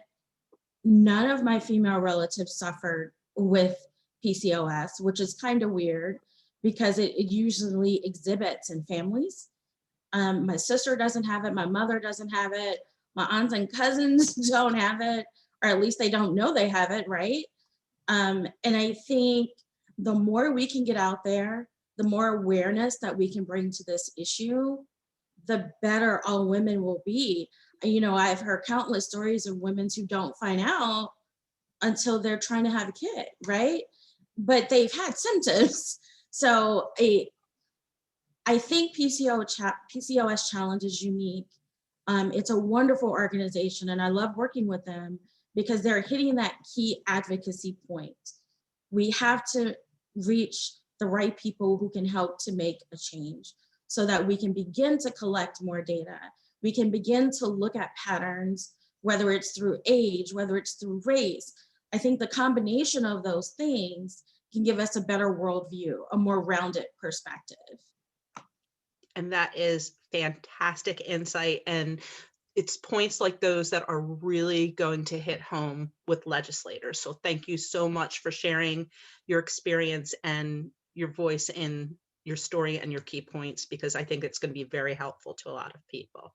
So I am now going to move on to Jacqueline. You and I have talked about you going years with unexplained symptoms and no answers. So did your frustration with the lack of understanding and care kind of propel you into advocacy? I was frustrated, certainly, absolutely. You know, what frustrated me at the time was years ago, I didn't have access to health insurance, and that was a barrier for getting a diagnosis. You know, I would save up to go and see a doctor only for them to tell me, well, you absolutely don't have this, because I didn't have acne. That was the one symptom I didn't have. I had hair loss so much, you know, I had sunburn, I had hair growth, I had weight gain, but still nobody wanted to run any labs or do any work, you know, and it really, I'm a person of privilege. You know, I'm educated, I'm familiar with navigating the healthcare system, and I still couldn't get a diagnosis, which to me means there's so many more people who don't have the resources. When I go into a doctor's appointment, I come to them with data, months of menstrual cycles, if any, data journals of symptoms, and I carry it with me every time I move, and every doctor's appointment I come to, I have a list of probably 7 years worth of blood pressure results. You know, I'm a fastidious data person, so I'm giving them all the information that they need to help me get a diagnosis and get to a treatment plan, and it still wasn't enough. And that's extremely frustrating. And now, you know, because I had a later diagnosis and there was so much back and forth with healthcare providers who didn't want to treat me because they didn't want to medicate obesity, as one of them put it. I'm now, you know, in my mid-30s, going on 40s, and now I'm having gallbladder issues. Now I'm seeing blood pressure issues, which could lead to cardiovascular disease. You know, I know that the chronic inflammation and the hormonal imbalances and the lack of care and a treatment plan is I'm now in that demographic of having comorbidities. You know, it was like everybody was so focused on my fertility at one point, which to me wasn't a priority. To me, reducing my cancer risk and my diabetes risk were the top priorities. But everybody wanted to save ovaries, as if that was the value of my life. You know, they can only see the obesity, and then they only wanted to fix the fertility. And I realized that, you know, I have to come here and talk about my story, and to be able to talk about it for people who have families and can't be here, or who work hourly jobs and can't afford to take the time off. So that's why I do it. Right. And you know, you brought up something that really made me think a little bit, and it's something that kind of piggybacks off of what the providers were saying, that there are so many health consequences that can be part of untreated PCOS or providers not knowing about PCOS. So how do you think providers can better connect with us so they don't miss these things and they listen to what you're saying to them? I think if they ask a question and then ask another question. So, I'll go to a doctor's appointment and maybe they'll say, well, when was your last period? Without asking, what about the one before that? Another question might be, are you having digestive or GI distress? Is this medication plan working? Do we need to find other options? Are you interested in seeing a dietitian? How's your mood? How's your mental health? There's more to PCOS than just metformin. There are other things that are happening that affect our whole well-being and maybe affect our family as well. So, I certainly think asking a question and asking another question and maybe encouraging their patients to use a health app or a journal to document symptoms so we can look for trends and changes. Are things getting better? Are they getting worse? And then communication between providers. So is your primary care physician talking with your OBGYN, talking with your endocrinologist? Are they all getting lab results? Does a change in your birth control through your OBGYN change how your endocrinologist might want to work on things? So I think there needs to be professional communication and patient communication. I certainly can go into a meeting and feel bad about taking up too much time, but I think we have to know that this is our time to talk about our needs, and we have to take every minute that we can get in order to get the help and to advocate for ourselves medically. Nobody else is going to do it, and you know yourself better than they do. Absolutely, absolutely. And thank you so much for that. Shelby, you and I have known each other for a very long time. You've been amazing with how you've educated and talked a little bit about some of the points that Jacqueline was bringing up about providers understanding our perspective, our story. One of the things in talking about health is you have dealt with coexisting conditions. So kind of managing your PCOS and these coexisting conditions, I can only assume can be very frustrating. So why is it important that we learn not just about PCOS, but how it can affect our health in other ways? Well, I mean, like I said earlier, listening to the experts, like when he was talking about cholesterol, and then when she was Dr. Krieger was talking about pediatrics, like there's so many different aspects of PCOS. And what I hear, I've experienced myself, and from talking to so many with PCOS, is if it's not you're wanting to get pregnant, or they're not talking about your weight, they're not talking about anything else. And even then, it feels like sometimes you can be kind of ping-ponged between disciplines. Like it's like no one really wants to take control of the whole picture, like multidisciplinary approach. I have PCOS. I have struggled with getting pregnant, but I also have high cholesterol. I also have anxiety and depression, which we know is prevalent in PCOS. I've struggled with an eating disorder, which Angela talked about, and no one's talking or wanting to care or treat that. And so it's like patchwork, and so what I get, and what so many people I talk to online, is this health overwhelm. Overwhelm from trying to treat everything all at once. So like Jacqueline was saying, we need to get a healthcare team together, get your doctors talking to one another. So we're not just cherry picking what we're going to treat. We have to start thinking of PCOS as a whole. We're not just our symptoms, we're a person, and we have lots going on, and we need to talk about it all. Absolutely. Now, I also know you touched on it a little bit, but I know for you, starting at a younger age in diagnosis or education is very important, because like me, you have a daughter. My daughter has already been diagnosed with PCOS. You still are not sure what the future is going to hold for your daughter. So why is it so important that we get this information out there and that we advocate? It's so important. Like I said, I was diagnosed when I was struggling to get pregnant with my daughter. My daughter is turning 7 next month. So we're a decade from when I was trying to have her. I'm looking at her, and like I said earlier, not much has changed in the PCOS world of how we're taking care of patients. And that scares me. I'm getting kind of overwhelmed because I feel overwhelmed. As a person that feels educated and well-versed in PCOS, I still get overwhelmed with my care. And now I have to take care of her, and I need better care for her, because looking back at me, I was diagnosed later in life, but I had high cholesterol when I was 14. I had struggled losing weight. I had abnormal periods. All of these things, if we had providers that were looking for this earlier in age, I could have been diagnosed when I was a teen. And all of these things that I'm struggling with now, I could have taken a more proactive care approach to, which I think is so important, because a lot of us are playing catch and repair, getting pregnant, losing the weight. Things are already advanced. Insulin resistance, you can treat that before it happens. You can do proactive stuff. So it's really important to diagnose people early and catch it early, to take a proactive approach to our care. So. Absolutely.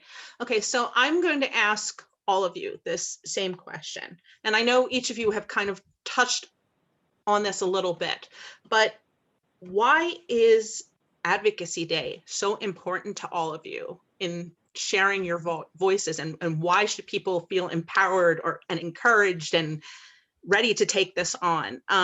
Jacqueline, we'll start with you. Wow. Big question, huh?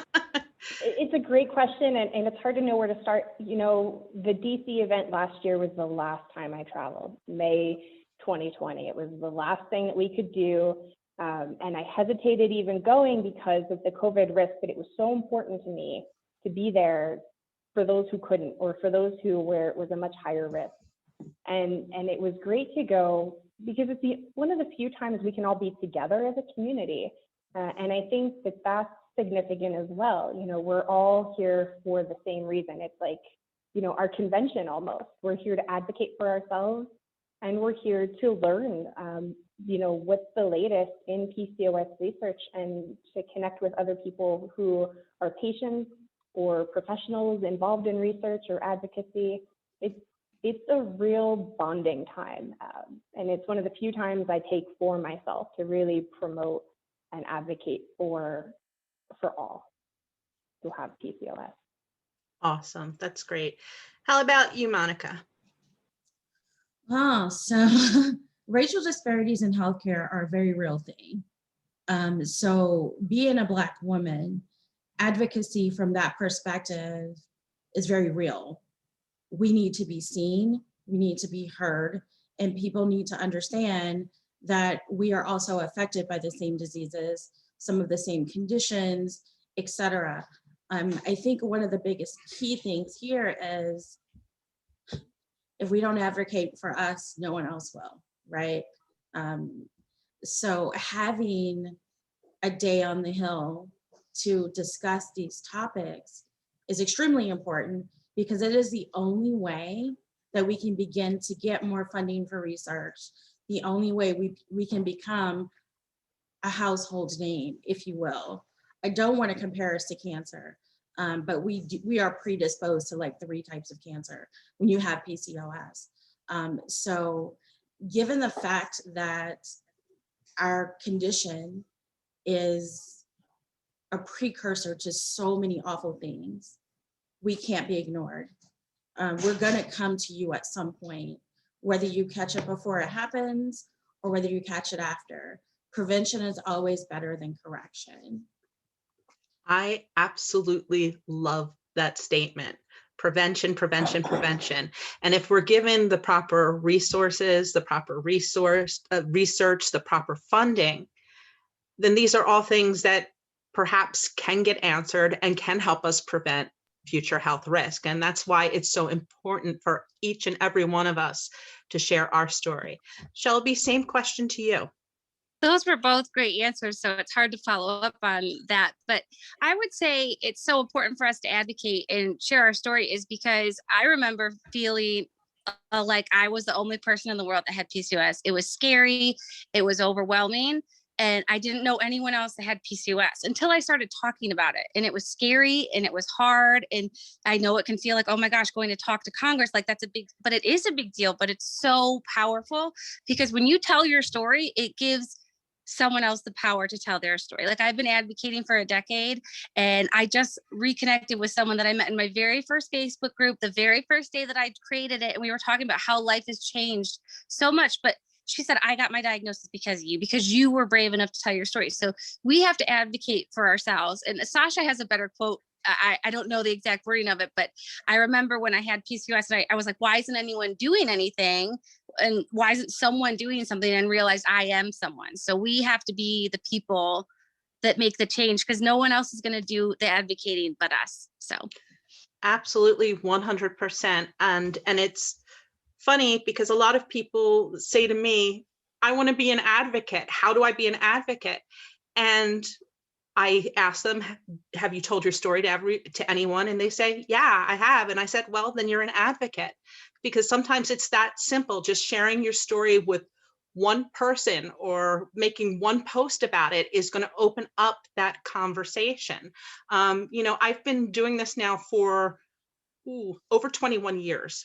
And I can tell you that it is never, ever easy to put yourself out there, no matter how long you have been advocating.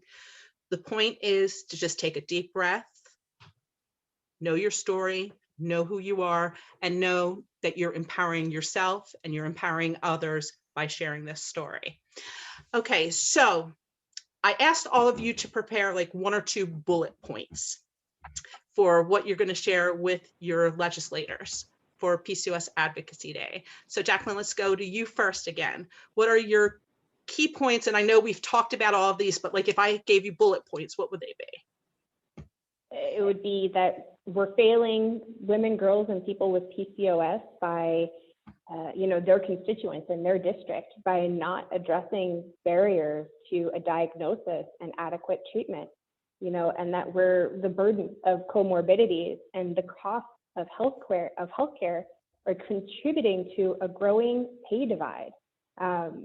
We might be taking lower paying jobs in order to have flexibility for time off in order to go to doctor's appointments. There's this burden of healthcare costs.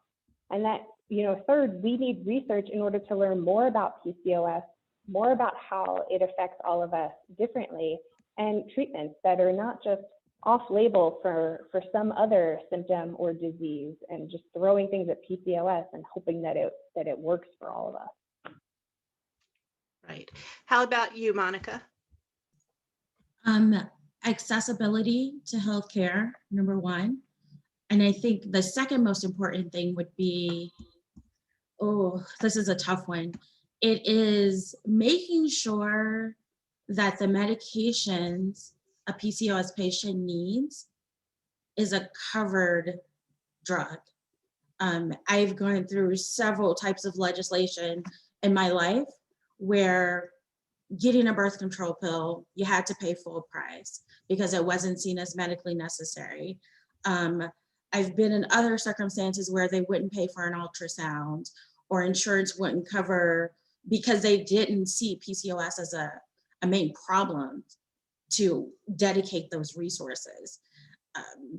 And I would say the third thing is to think about why you may not have heard about PCOS, because it affects 1 in 10, if not 1 in 5 pretty soon. And that is a very scary number. And if you don't know what it is, as a legislator, that could be a potential problem for girls and women coming up who are gonna need your help. Absolutely. Absolutely. Thank you so much. Shelby, to you. Yeah, they have great points. So it's hard going last, but I would definitely say access to treatment, the lack of research and the limited research being focused on reproductive aspects and the weight loss aspects does a disservice to us. I mean, there needs to be more research so we can make the connections to high, blood pressure and cholesterol issues and the risk of diabetes. I mean, that scary fact that 50% of us are developing diabetes before the age of 40 should be a huge issue for Congress because that's such a health risk. So more research is so important. And then just awareness. Not so many people after 10 years of advocating still think PCOS is just a getting pregnant or losing weight problem. The more we talk about the multi dimensions and the facets of PCOS and make people understand how seriously this impacts our lives, it's not just a weight issue. It's not just we want to have a baby issue. It's I could have a heart attack. I could develop diabetes, life-threatening things like endometrial cancer if we are not taken seriously. So that would be my 2 points. Right. So key points, PCOS affects us all deeply, all differently. We all have different experiences and different stories that we can bring to the table with all of these legislators. And it never hurts if somebody says something that's similar to what you were going to say it again, to hit those points home. So we have a couple of questions that came in from the audience. Shelby, someone would be curious to hear from your prior experience in advocating with legislators. What stories and or points really hit home, and how did you make it personal enough without it risking it coming across as your problem versus a legislative issue? Ooh, That's a big one. Telling you, yeah, gosh, why'd they pick me on this one? Just telling your story has more power than you know. And I remember walking in that legislative office. It's overwhelming, and I talk a lot, and I almost lost my story. But once you just realize like your story is going to be so impactful, I focused on what I just talked about, is the fact that a lot of us are frustrated, the fact that it took so long to get a diagnosis, and now what can we do to fix this for the future of PCOS for my daughter? And I remember crying in the office because when I think about my daughter, that's my story. I don't want her to struggle like I have struggled. I don't want anyone to struggle like I have, and just making the connection with those facts that we talked about. When they hear, looking at the faces of the staffers, of even the representatives, when I say that, scary that 50% of us are getting diabetes before we're 40, but they had no idea. So it's just driving home the main points that PCOS Challenge are giving us on that fact sheet and connecting it to how very real it's either impacting your life or can potentially impact your life, and how to prevent it. So right. And I can actually kind of piggyback on that a little bit, because I have been to 5 advocacy days. And I remember when I first went in, I was, all empowered, and I have all my facts and my figures and my statistics, because I'm known to most people as the PCOSpedia, because I just collect stats and facts from all over the place. So I walk in and I'm telling legislator that, oh, you can get diabetes, 50% of our daughters may get PCOS, and they're shaking their head going, It wasn't until my 16-year-old daughter, I'm gonna cry, spoke up to the legislator and told her how profoundly it impacted her, not only her physical health, but her mental health, because she felt she was getting bullied by people. She had a hard time communicating with doctors because of her age. That's what really hit home with those legislators, is that story was so heartfelt and really spoke to the truth of life with PCOS. And that's what I want to remind everyone. It's okay. You don't have to worry about all of the facts and figures so much, because most of us will have state representatives with you that are there to reiterate those facts. Just tell your story, be real, be raw, and that's the best thing that you can do during Advocacy Day. Now, Jacqueline, now that I'm clearing my tears here, I have a question for you that came in from the audience. It says, could this be a reason my blood pressure bottoms out every day and I feel tingles ringing in the ears, vision goes dark, and I break out in a sweat? That might be a question for an email, and I'm not a medical provider, so I hesitate to comment and say this might be this, but it's certainly something that you should, again, let's bring it back to creating trust with our providers, right? Let's feel empowered enough to bring up this symptom, make a phone call, see if you can get a telehealth appointment. Let's get past the trauma of feeling like healthcare providers aren't always going to listen to us, and let's force them to listen to what's happening and the symptoms that they might not be asking about, that may still be a priority for us. Right. And Monica, we have an attendee that wanted to know, how has PCOS affected your life as a woman of color? That's a big question. I think healthcare in general affects most Black women. If you look at mortality rates from giving birth, if you look at the ideal that we don't experience as much pain as others, it's rough because as a Black woman, you're coming in with two negatives right off the top. You're a woman and you're Black. So walking into a doctor's office for the first time, who doesn't know you, who doesn't know your symptoms, your history, whatever, is always very challenging. And for Black people in particular, we are not taken as seriously as other races would be taken seriously. So as a Black woman, it's been very frustrating. It's also been, I don't want to say insurmountable, because you will find the right doctor at some point, but that's usually the key. Finding the person who's going to take that time to listen to you. And that might not be a person who looks like you. It could be a person who you assume is going to discriminate against you, but they don't. You just have to be open enough to accept who's going to do the right thing for you.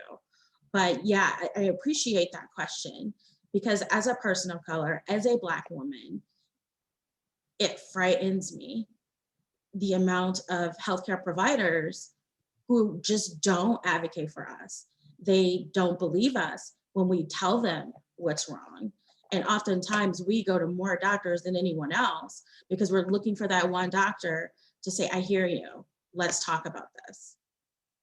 And I think that's such an important point. And I think that's what a lot of us feel, is we just want someone to listen to us, to hear our concerns. And again, that's another reason why everyone sharing their stories is so important. We have just a few more moments, and I just wanted to get from each of you just kind of your final little piece of advice for everyone in pulling their stories together. What has helped you and what may help them? Shelby, I'm going to let you go first this time. Right. What I would just tell everyone, thank you for doing this. It's so important. You might think, can one person do, but your story is so important. Think of the one thing that is affecting your life the hardest, the most, thing that's you're struggling with the most, and find a way to be brave enough to tell your story. You're going to have people in there with you that are going to help you. If it's your first time, don't be scared.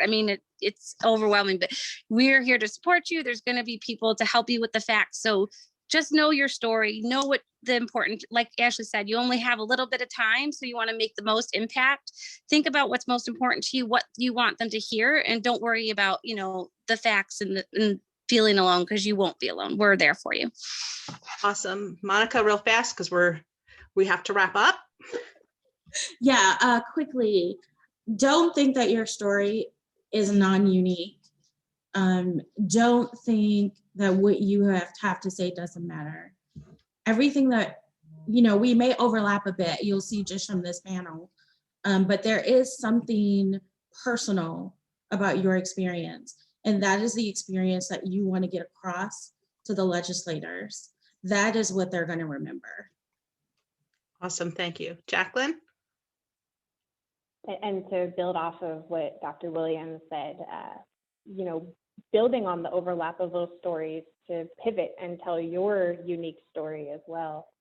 And then, don't be afraid of a little bit of silence between speakers. It's going to be okay, especially in a virtual setting where there might be connection issues.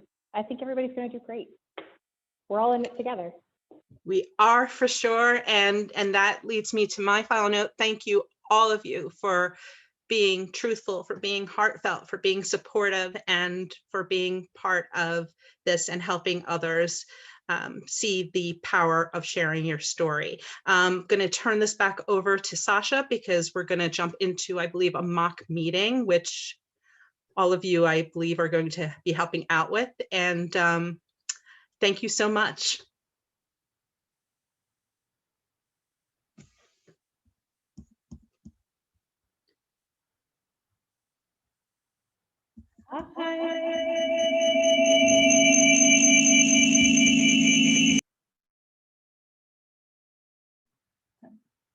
Okay.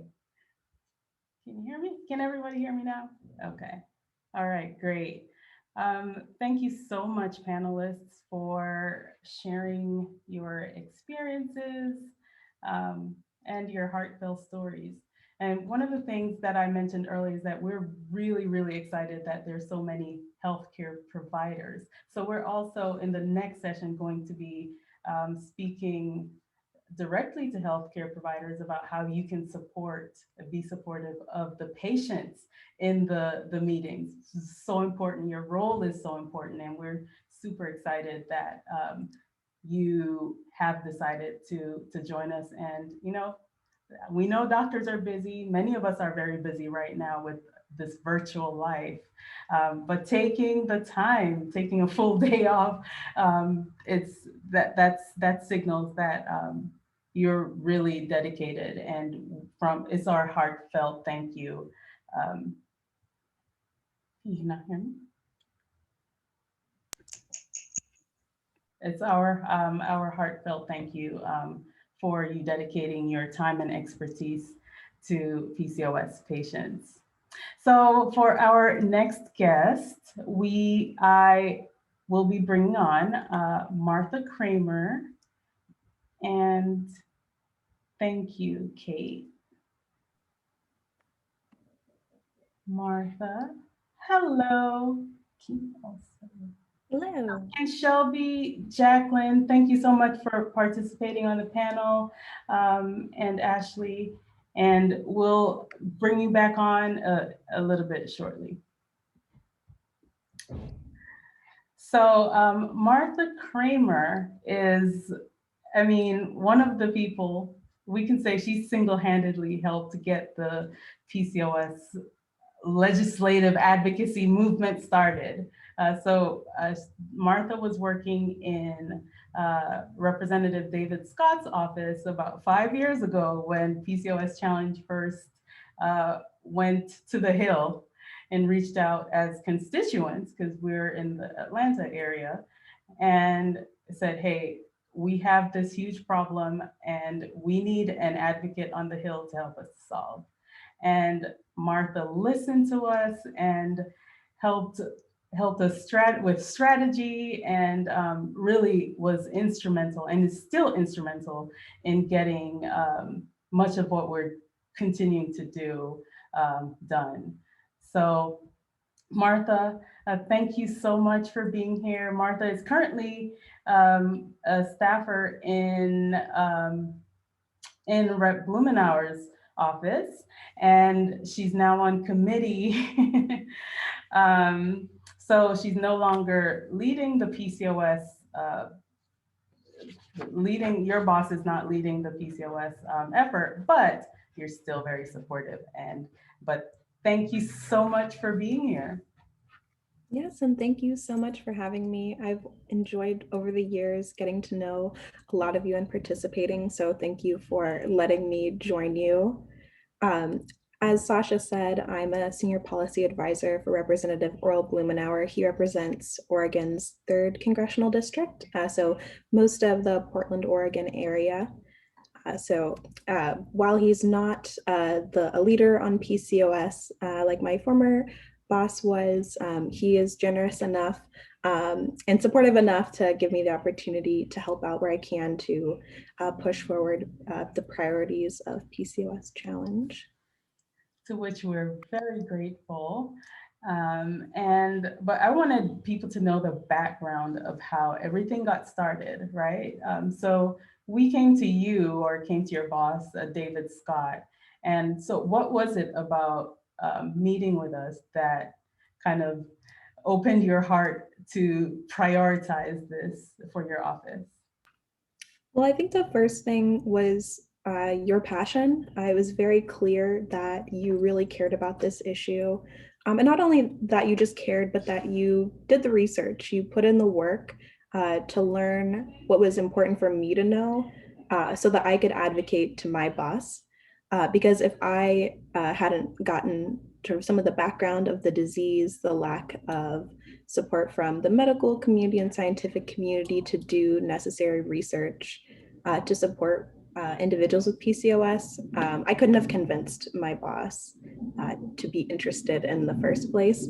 The second thing is more of a sort of a Hill type of thing, which is that you were from Georgia.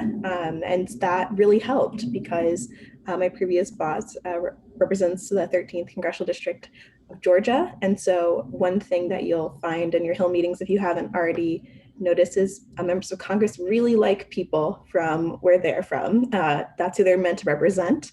And so they're happy to put their resources with individuals and organizations that are doing good work in and around their district. Yeah, and then so that's where it started. We kind of pleaded our case, or laid it in front of you, and connected it to what was important to your boss, right? And we know he was big on women's health. I know he leads a lot with in endometriosis, breast cancer, and this was another thing to add to his portfolio to show that he can have an impact in this way. And once he learned about how prevalent the disorder was, how it was connected to so many other things that he cared about, it was a no-brainer, right? PCOS should be a no-brainer to support, but we were very thankful to be able to convince Representative Scott that this was something that impacts. There were so many disparities that were connected to his constituency. People of color, Black, Hispanic people, women's health. These are things that he cared about. So he was the perfect person to lead this. So, right. Well, and the other thing that I would add is that you followed up with us.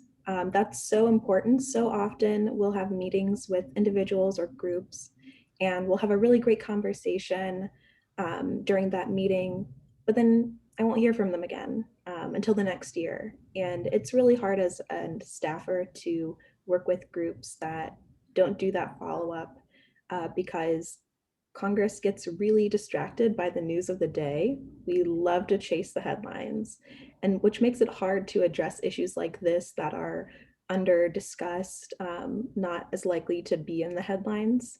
And so having an organization that knows what they're doing and gets back to you in a timely manner is so important.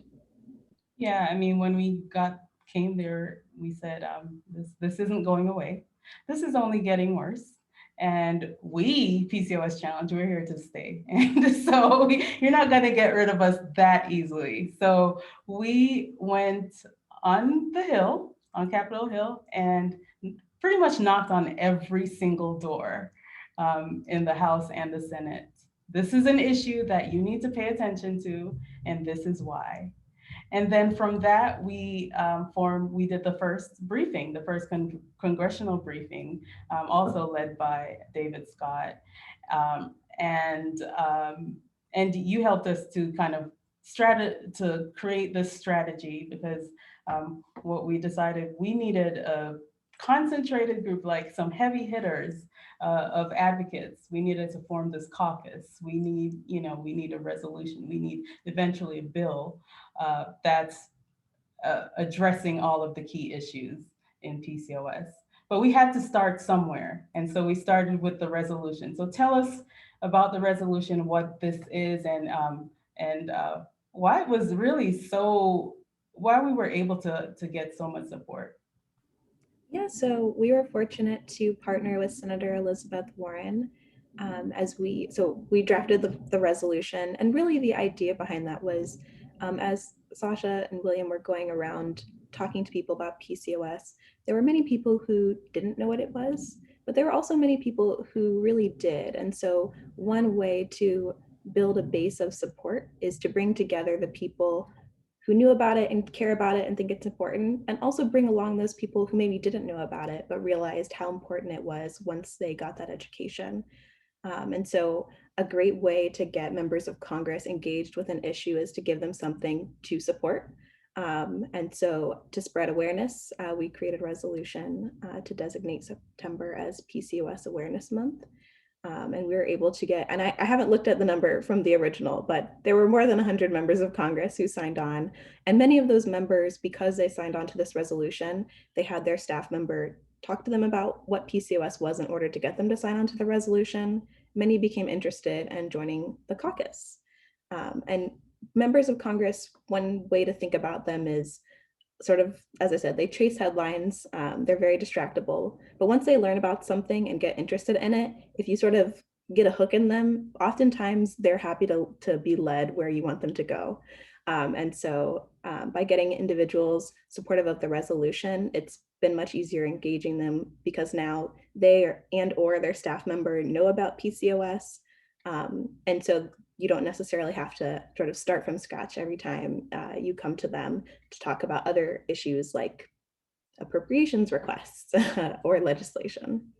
Yeah. So we have quite a few doctors and nurses and dietitians, other allied health healthcare providers who will be joining patients in the meeting. So tell us about the best balance between hearing stories from the providers or clinicians and the patients. How do you best work these meetings? I think there can be such a great balance between stories from patients and providers. One challenge as a Hill staffer is oftentimes the information we have in front of us is sort of the information that we hear. Unless a staffer does additional research or has personal experiences, they don't always have the time to do that additional reading. And so one thing that can be really helpful is to hear the personal story from constituents that hits at the emotional place. So they get information about the topic, but they also feel it. And then hearing from the provider, which also may elicit some emotion, but it can also provide some of that data, the research experience to back it up. And so sort of that 1-2 punch can really provide that additional credibility for the discussion. And it also shows that there is a consensus that something should change. It's so much easier when you see a coalition of people coming together to realize that, this is something that is such a problem that you have patients and providers coming together to Congress to tell them that things need to change. And that's a really powerful message. Yes. And we also have a lot of people here who are first-time advocates, both providers and patients and family members. And some feel a little bit intimidated. We actually have some meetings scheduled with members of Congress. We have some senators who will be meeting with us and some congressional representatives. This is huge. Most people have never spoken to a member of Congress before. What can you tell people who are intimidated to speak to both staffers, but definitely, especially the members of Congress? Yeah, so I've worked on Capitol Hill for 6 years. And before, I grew up in a small town of about 3,000. My parents were social workers. And when I first came to Capitol Hill, I felt very intimidated by members of Congress until I got to know them and realized that they are regular people who happen to work on Capitol Hill. They have pretty inflated egos oftentimes, but they really are just regular people. Most of them are very outgoing. They just love to talk. And so they're generally really happy to see you because they want an audience and you get to be there to provide that engagement. And so I won't say don't be nervous because I don't want to control your feelings, but I will say there's not the need to be nervous. members of Congress talk to so many people every day, and they talk to many people who have never talked to members of Congress before as well. So they're probably sure that you might feel a little bit nervous, but they're not going to, call you out on the spot. They're not going to generally be rude to you. They're generally pretty nice to their constituents because they think you might vote for them in the future, if they are nice to you. So I would say, remember that they're regular people. Remember that they work for you. They're getting paid by you, and they know that they have to face voters, which you might be for them. So I honestly would suggest approaching the meeting like you're interviewing them, because in a way you are. Do you want to vote for them again if they aren't interested in PCOS, if they don't think the stories that you're telling and the priorities that you're talking about are important? If you go approach it with you from sort of the power position, which you pay them, it might be a little bit easier to feel less nervous. Yeah, but don't go there and say, I pay your salary. I would not recommend saying that, because while you do pay their salary, members of Congress, as I mentioned, have quite large egos traditionally. And so politeness is always, honey rather than vinegar. It tends to go the right way. But I think if you approach it from a position of confidence in your story and your asks and who you are, that's definitely the right tone.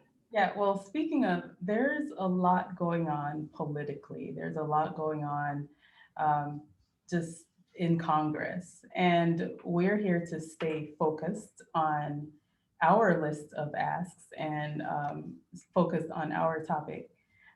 So just keep in mind, if you don't like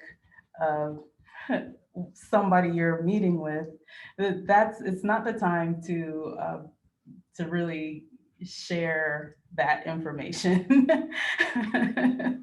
Well, and one thing that's really common in Congress is people working with individuals that they are not big fans of. They don't agree with on many things. My boss is a big advocate for cannabis legalization, and he works with one of the most conservative members of Congress who strongly opposes cannabis on cannabis legislation, to do research on cannabis and its effects on individuals. And we do not work with him on, I think, anything else.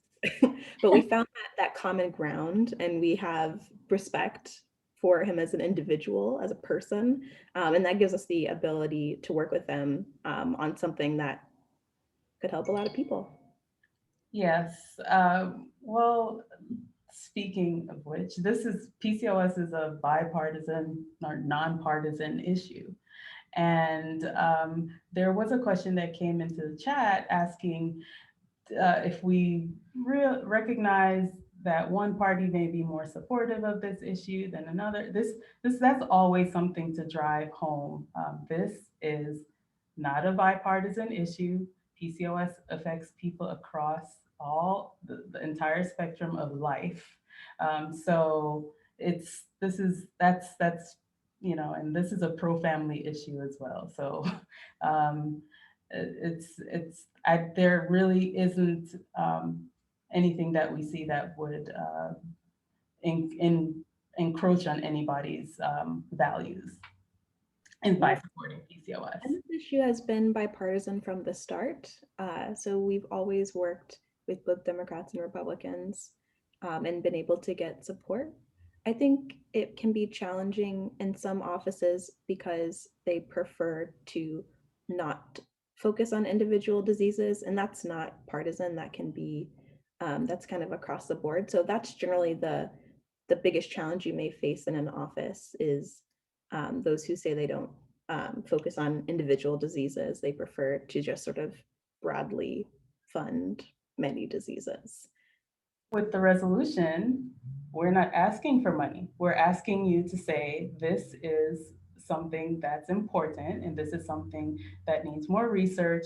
That's, even though it is a specific disease or disorder, this is not, we're not asking you for money yet, right? So a resolution is less controversial than a bill asking you to say, send $300 million to this particular institute to fund PCOS research, right?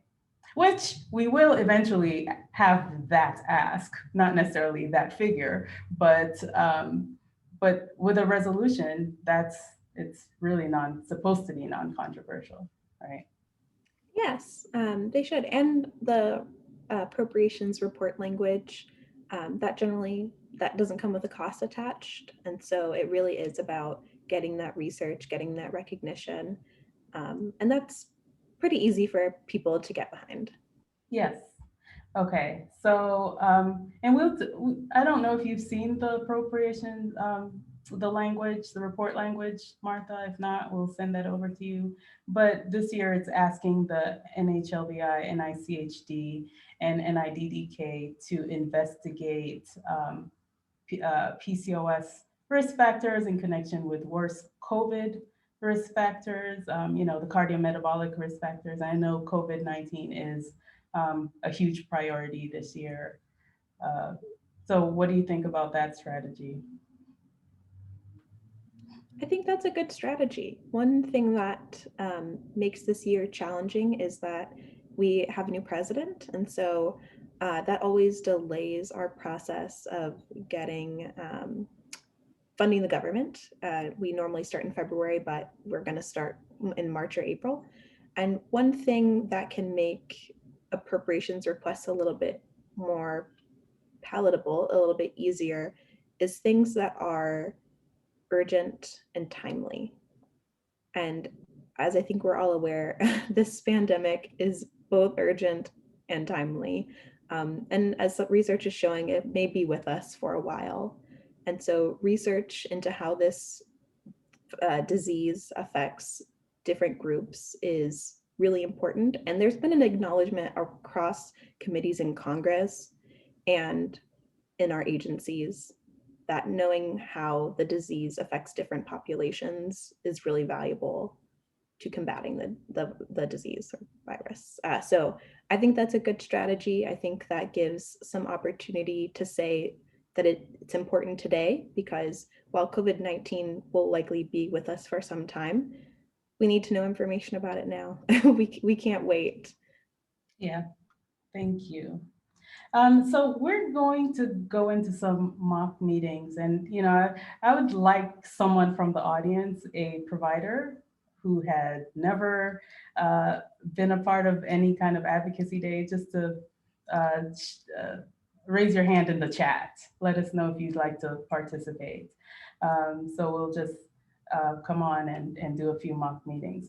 But I wanted to know from you, Martha, what makes stories memorable for you as a Hill staffer? Well, the first thing I would say is I think it's a great idea to build rapport, particularly because we're using Zoom. And so it can be challenging for the person telling the story and the person hearing it if you just sort of come in and then talk about something that's really personal. So if you have the opportunity when you start to ask the staffer or them where they're from, if you're talking with a staffer, that's a great way to build that connection, which can be really difficult over the computer. And I think that'll make it a little bit easier for you to talk about something so personal when you sort of know at least a little bit about the person that you'll be telling. And stories that are effective are stories that are true, that are genuine, that are told in your own words. And I would think of an elevator pitch. So it has a beginning, a middle, and an end. It doesn't have to be like, this is what happened in the beginning, this is what happened in the middle, this is what happened in the end. But so that a person it's succinct and a person can follow it.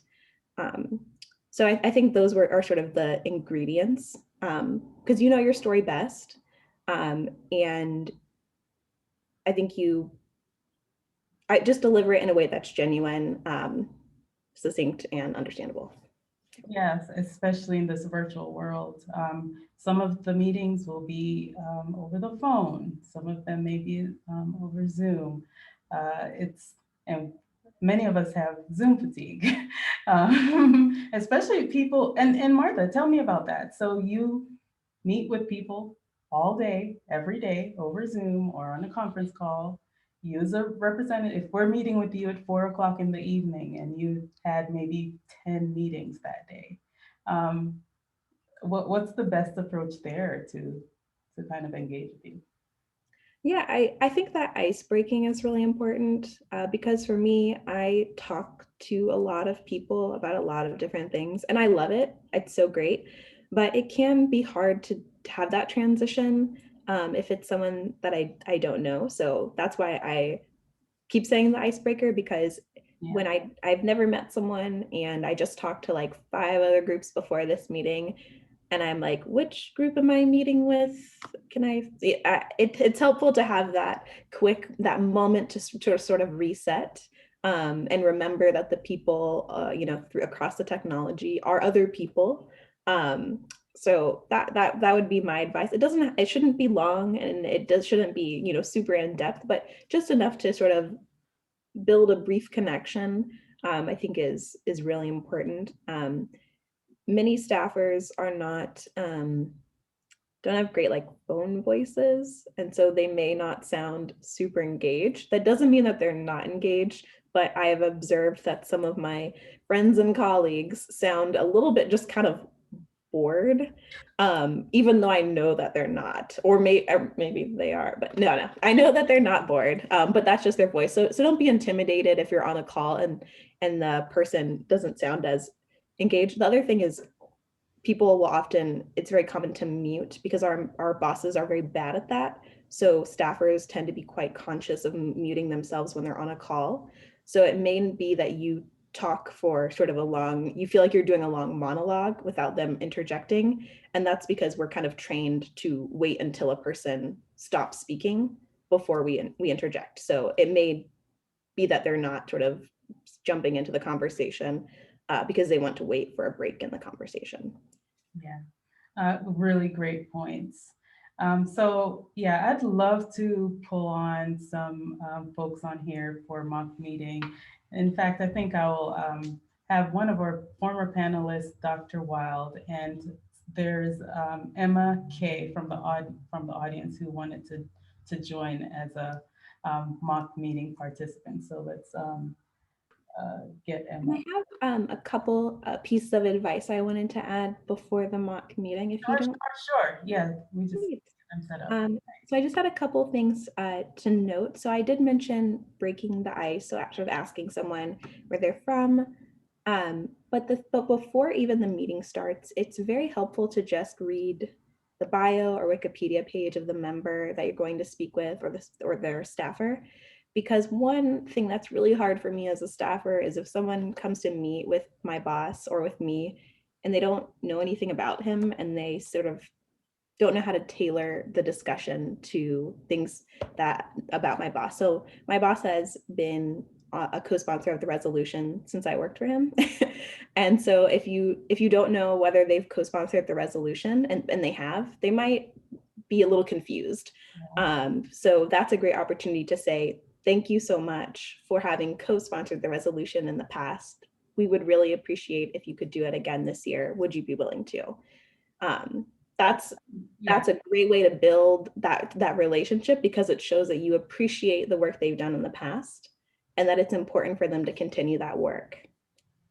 So that's, I think, a really big piece to do going into the meeting. So let me say that the great thing about what the people will get in their packages, and this call is really helpful for also the state captains on the call too, is that we will have a member profile that lists all of that, what committees that are applicable, whether they're past supporter of the resolution or if they're part of the caucus, the bipartisan Congressional PCOS caucus.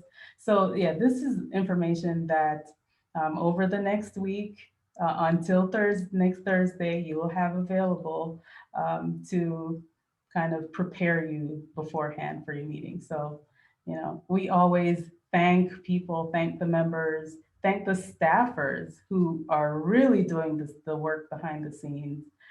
Thank the staffers for taking the meeting, right? That's very important to be to show gratitude and like you said, build that rapport. And then the other piece of advice is, I think Sasha mentioned that there'll be a script. And so, as I said, breaking the ice is important, telling your story in a genuine way, but also staying on the script will be really helpful because I find that Zoom meetings go very fast. I don't realize the time passing as much as I do in a meeting where I'm in person. And so if you deviate from the script too much, it can be really hard to make the asks that you want to make, which is sort of the point of the meeting. So I would just recommend staying on script because I really hate it when I'm in a meeting where we're having a great conversation, but by the end we didn't have a chance to talk about what I know they really wanted me to learn so I could talk to my boss about it. And that's particularly important if you are in a member meeting, because if you don't, members actually really prefer that you make your ask at the start because you never know when they're going to have to leave. And so making sure that they know why you were there in the first place is really important. Yeah, so that's a part of the script. Thank them for taking the meeting and let them know why you're there, and which will include the 4 things that we're asking for. And then we'll have, and the state captains will kind of do an order of how people will speak. So you will know, and then you'll introduce the next person after you finish your story, and you'll say, well, next, Dawn will be speaking to you about this, about this line item. So we're going to keep it very organized and concise, succinct, and actually have fun, because these are fun meetings. Just it's emotional, but at the end of the day, you feel really empowered, and the experience will be different virtually than pounding the pavement on the Capitol compound. But yeah, definitely stay on script. All right. So speaking of staying on script, so I just wanted to. Was that it, Martha? Did you have any other? Those are the main things I wanted to make sure we discussed. And Martha, tell us about, so you'll see on your agenda that you'll be meeting with a legislative assistant or a health policy staffer. So tell us what some of those mean, and a legislative director. Tell us what some of those mean. Sure. So the first disclaimer I'll make is that every office is different. Each Hill office is basically a small business. So they're going to name the staffer's title can be very different in one office versus another office. But traditionally, in both the House and Senate, the legislative work is managed by a legislative director. So Senate offices have a bigger staff. So it's generally pretty unlikely you would meet with a legislative director on the Senate side. But in the House, most offices have 3 to 5 legislative staffers, and they may be the health staffer that you're meeting with. Additionally, legislative assistants are individuals who focus on specific policy areas. And so they generally do sort of the work of the day in the policy area. So that is also a person you would likely meet in both the House or Senate. You may meet a legislative assistant. Another term for a legislative assistant is policy advisor. It could be like me, I'm a senior policy advisor. You'll see senior legislative assistants. You may see health policy advisor, health legislative assistant. Those are basically all the same title to say they do the work of the day. And legislative work. And I'm sorry, my dog is actually getting sick right now, so I apologize. And then you may meet with a legislative aide on the Senate side, and they generally work under a legislative assistant. And so they generally would do the work of the day, but they support a legislative assistant. And then on both the House and Senate side, you'll have legislative correspondents. They are more junior staffers. They're not always very specialized, but they support the legislative team. And then you may also meet with a staff assistant, which is usually the most junior person in the office, but they also likely have the most flexible calendar. They are generally not, staff assistants and legislative correspondents are generally not policy area experts, so they may be need a little bit more explanation. And they're very likely going to take that information back to the legislative assistant along with the member of Congress, if that's who you meet with. Okay, well, thank you so much. Yeah, I think most of the people we're meeting with are legislative correspondents, legislative assistants, legislative directors. So we're meeting with the right people. So let's go ahead and promote Emma Kay. And Ashley, would you come enable your video, please, Ashley? Levinson.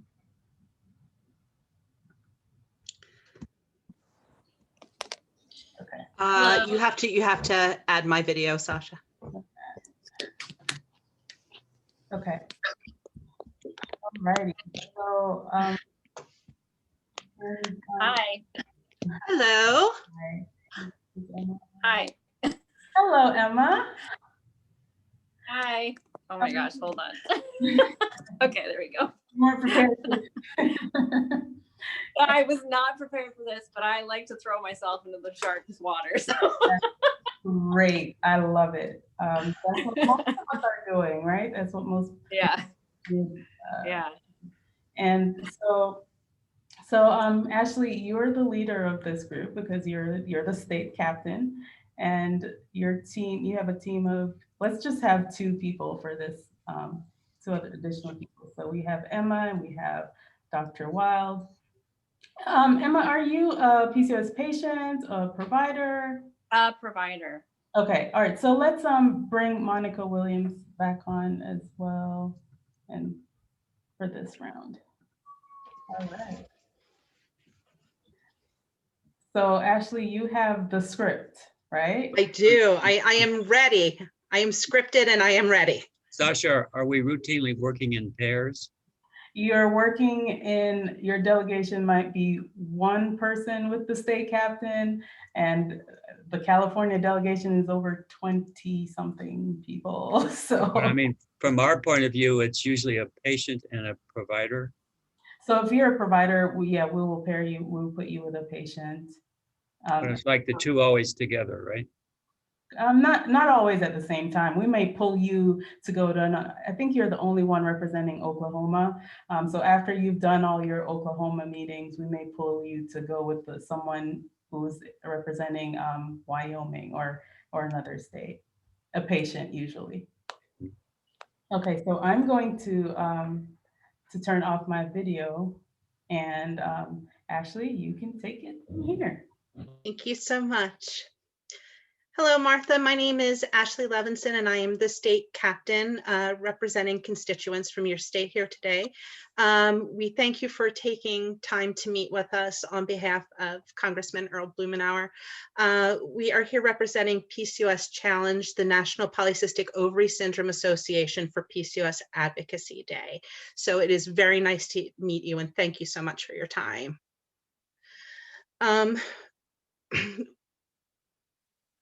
We want to thank Congressman Blumenauer in the past for co-sponsoring our resolution. We are so grateful, and it has helped us with initiatives like September 1st, we have a Light Teal Day in which landmarks from across the United States light teal in support of PCOS Awareness Month. This year, we would love if Congressman Blumenauer would sign on again to the resolution. We also will be asking him to support our F-22 report language to investigate severe coronavirus infection in the PCOS patient population. We will also be asking to join the bipartisan congressional PCOS caucus, and we'll be asking if the representative will sign onto a letter supporting PCOS being included into the NIH research condition disease categories and reporting. These are all details that PCOS Challenge will be sending to you after our meeting today. So do you know anything about PCOS from past meetings that you may have had with constituents regarding PCOS in your state? Hi. Yeah, no, I'm Martha. Nice to meet you. Hi. I'm actually new to the office, so it must have been my predecessor who signed on to the resolution last time. So I'm not really familiar with PCOS. One of my friends, I think, has it, but I don't know, about my boss's previous support. Well, it's so nice to meet you, and we have representatives from all over the state that represent different ages, different backgrounds, and different areas of the state. So I'm really excited that we'll be able to share our stories with you today. We also do have some providers with us, and I would love them to tell you a little bit more about PCOS, if that's okay with you. That would be great. Thank you. Thank you. Dr. Weil, could you please share with Martha a little bit of information about PCOS, about what it is and how it affects people? Hi, Martha. It's nice to meet you. And thank you for sharing your time and talent with us. It's something we're passionate about. Some of us have been dealing with it like for a career, and some of us are patients with some of these disorders. So we are passionate about it. Polycystic ovary syndrome is a challenging issue that's usually present from childhood at the time of puberty, that involves issues of either reproductive problems, maybe infertility or gynecologic problems. It may be issues that are involved with hair growth or acne, which are what we call aesthetic issues, but nonetheless affect body issues. And the third component that's of interest to all of us is the implications and realization that about 1 out of 5 or 1 out of 10 women are challenged with pre-diabetes and heart disease risk, and what we call cardiometabolic problems, meaning they're at risk for gallbladder problems, liver problems, greater cardiovascular outcomes. And we believe that not enough has been done to recognize these disorders and to integrate prevention in terms of not only helping people with these problems, but trying to interrupt the vicious cycle that it can be transmitted to offspring. So we want to do what we can do in order to help the lives of an important segment of all of women's health. Thank you very much, Dr. Weil. We also have another provider and also a PCOS patient here with us today. Emma, if you could please introduce yourself to Martha and tell her a little bit about your background and experience. Sure. Hi, Martha. Thank you so much for taking the time today. So I am a PCOS fitness coach, and I got involved with doing that because I faced a lot of isolation as a teenager and diagnosis issues that I didn't get the proper attention that I needed to solve a lot of my issues. Oh my goodness. To solve a lot of my issues. And so I wanted to make a change in that and start helping other people. What I do, well, I face dysmorphia, weight, hirsutism, which is excess facial hair. So, confidence going out into public is a big issue for me when I'm not haven't taken care of my traits. And also I deal with depression, anxiety, isolation, not so much anymore, but when I didn't know what was going on, that was a problem, and then irregular periods.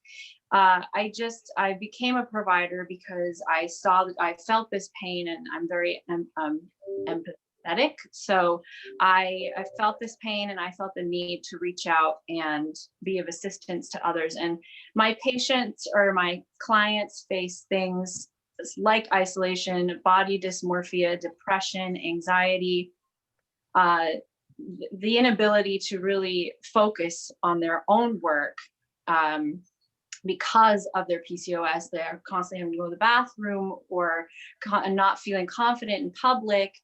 And it's just the range of issues. And then, so with fitness, I took on the fitness because, well, I love fitness, but also there's an issue with the lack of education with personal trainers. They do not understand how a person can do all the things right but still gain weight, and so they end up blaming their client for their weight gain and telling them they're lazy, and just further pushing them into this space of seclusion or of isolation. And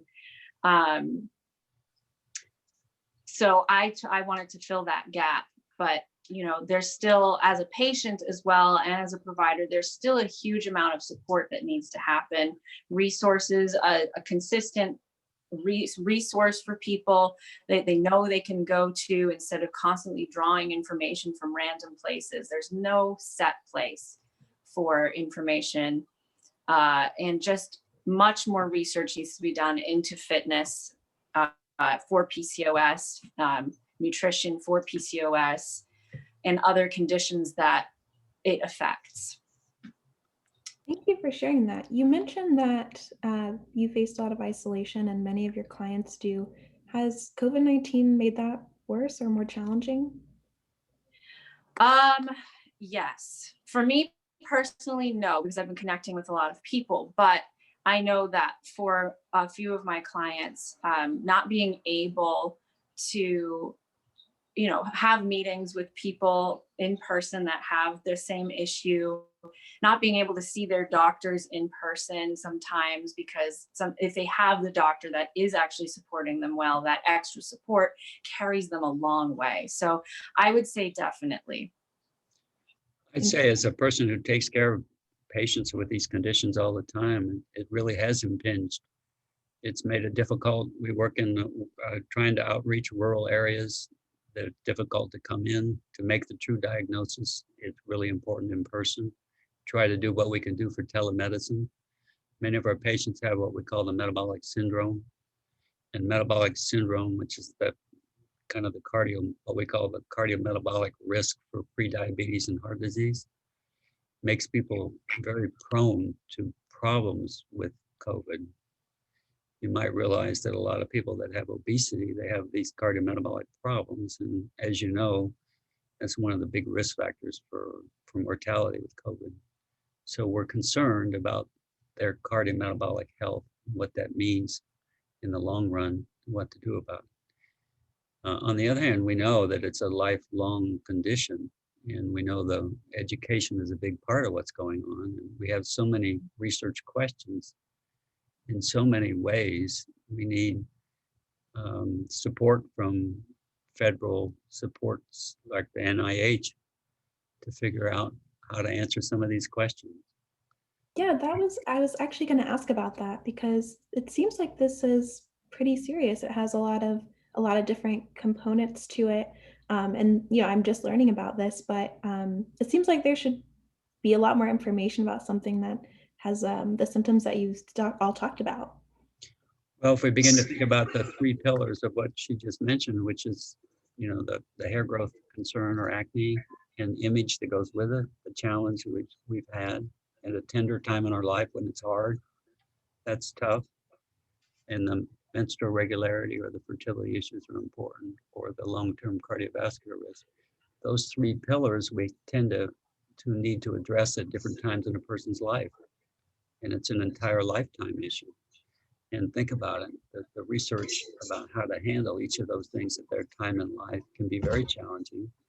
And because many people haven't focused on it, we need people that can make a difference in terms of funding research to truly understand the condition and where they can impact the overall public health problem. If you think about it, if this many people are involved, it's an important public health issue. Yeah. Oh, sorry. That's okay. And I actually, and Martha, I wanted to tie this in a little, because there's a lot of information that goes along with this from the provider's perspective, but also from the patient perspective as well. So I kind of wanted to tie those together a little bit, and then also give some of our patients an opportunity to share your story, to share their story with you. So basically, PCOS is the most common hormonal problem in women. It is a metabolic syndrome that affects several systems in the body, and it can cause significant long-term health consequences, if I could speak today, if left untreated, including diabetes, endometrial cancer, and heart disease. And they are researching that there may be a connection to an increased risk with coronavirus. It affects approximately 1 in 5 women in the US. And in my district alone, we have it affects up to 30,000 in our district, yet up to 70% still remain undiagnosed. We still don't know the cause, and there's no cure. So it has a profound impact on patients' lives and what they go through on a daily basis with communicating this to their providers and getting the resources and the help that they need. So if it's okay with you, I would love to have some of our patients share their stories with you. Yeah, that would be great. Wonderful. Monica, can you please share your story with Martha? Sure. Hi, Martha. Thanks for having us today. So I am a PCOS patient. I have been living with PCOS for over 20 years. Personal health concerns I have because of PCOS surround infrequent menstrual cycles, hypertension, depression, sometimes slight anxiety. And that has impacted me in a lot of ways. From a medical perspective, it caused huge weight gains. My consistency in weight has never been fixed. It's always a up and down cycle. Oftentimes, because of that, self-image is often tricky for women with PCOS, exacerbated with the health concerns. And sometimes you just need to cry it out. It's the best way I can put it. Other times, we're reaching out through the internet and other groups like PCOS Challenge to find other women who are just like us. So we can bounce ideas off of one another. We can talk about treatment regimens. And I also think that the biggest factor that has affected my health has been finding adequate medical care. And I've had fantastic doctors. I've also had some doctors who just didn't have the knowledge or the experience to help me through my PCOS journey. I am and probably will be a permanent PCOS advocate, not just because it affects me, but because I can see the need for awareness. And as a researcher, I also see that there's a lack of information. So we can't really say there's not enough good doctors out there. Oftentimes they're just not educated in what it is that they need to do to provide care to us as their patients. Thank you so much. And Martha, if we still have time, I would love to share just a little bit of my story with you as well, if that's okay. Yes. Thank you so much. So I have been advocating for PCOS for approximately 21 years now. And I started my journey back in 1999 when I was trying to get pregnant and couldn't. But looking back in retrospect, I was having problems at the time. I was 13 years old and I was having irregular, very heavy menstrual cycles. And my mother thought that they were so severe that she took me to a gynecologist. The gynecologist put me on birth control pills and never gave me any explanation as to why, beyond, you know, sometimes girls have a hard time growing into their periods, and just stay on the pills until you're ready to start a family and then you can come back and see me. How that impacted me later in life, certainly I had the infertility at first, but fortunately, through working with providers, I was able to have 2 children. My one child, my daughter, wound up also having PCOS because 50% of mothers pass PCOS on to their daughters. And now where I am in my life, I am a diabetic because the metabolic features of this condition were never really brought to the forefront with me. No one ever checked my blood sugar. No one ever looked at my insulin resistance or thought that there was a valid reason to. The only thing that they ever only concentrated on was infertility and getting me pregnant. So I had the diabetes. I had abnormal uterine bleeding, so I had a hysterectomy. I've had multiple spine surgeries, which may be connected to the fact that many with PCOS have low vitamin D levels. So a lot of these health consequences could have been prevented if I was educated much earlier in life and if my providers knew what they were looking for.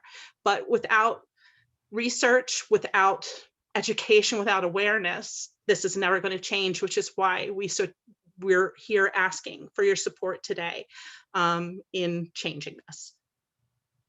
Thank you so much for sharing that. It sounds like there really is a need for all of this information to be spread. It's so hard for me to see that we know this much, but there's still so much that we don't know.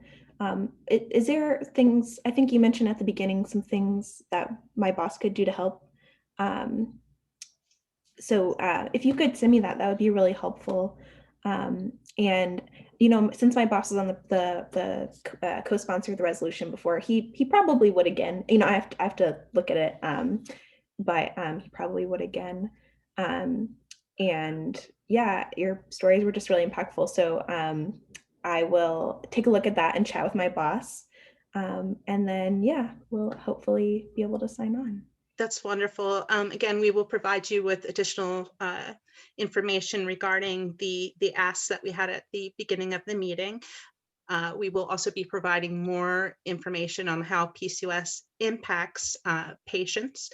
And is there a best way to follow up with you after this meeting to ensure if you have any additional questions or need any additional information that we can send it to you? Yeah, I'll put my email address in the chat, and then you can reach out to me after the meeting to follow up. Thank you so much. We really all appreciate your time and hearing all of our different perspectives about PCOS. Thank you so much. It was great to meet you all. Nice to meet you too, Mark. Nice to meet you. Bye. I'm sorry I had to be a little bit weird and difficult with you, but that will happen. Great work, everyone. You know, it's really nice to have people, you know, I deal with this every day, and it's nice to have people open up what their real challenges are. So that's great. Yeah. Well, as you can see, it doesn't always stick to, you know, that, but we can let's try as much as possible, because someone may not be as nice as Martha. Someone may not like, okay, I tried to intentionally derail you a little bit because, you know, a staffer may care about some part of it very specifically that you wouldn't necessarily expect, and sort of really just keep asking about that thing because they think their boss would be interested in it. So while it may feel derailing, that could actually be really important to getting them to be supportive if they care about that thing, because that might be what their boss wants to hear to get on. So what are you saying? Just say roll with it? I would say I would definitely continue on with them, you know, but I would be succinct so that you make sure that you can always pivot back to those things that you want to make sure you communicate. But I would go a little bit, I would walk along that path with them a little bit, because generally they're asking you they're going down that path for a specific reason. Thank you.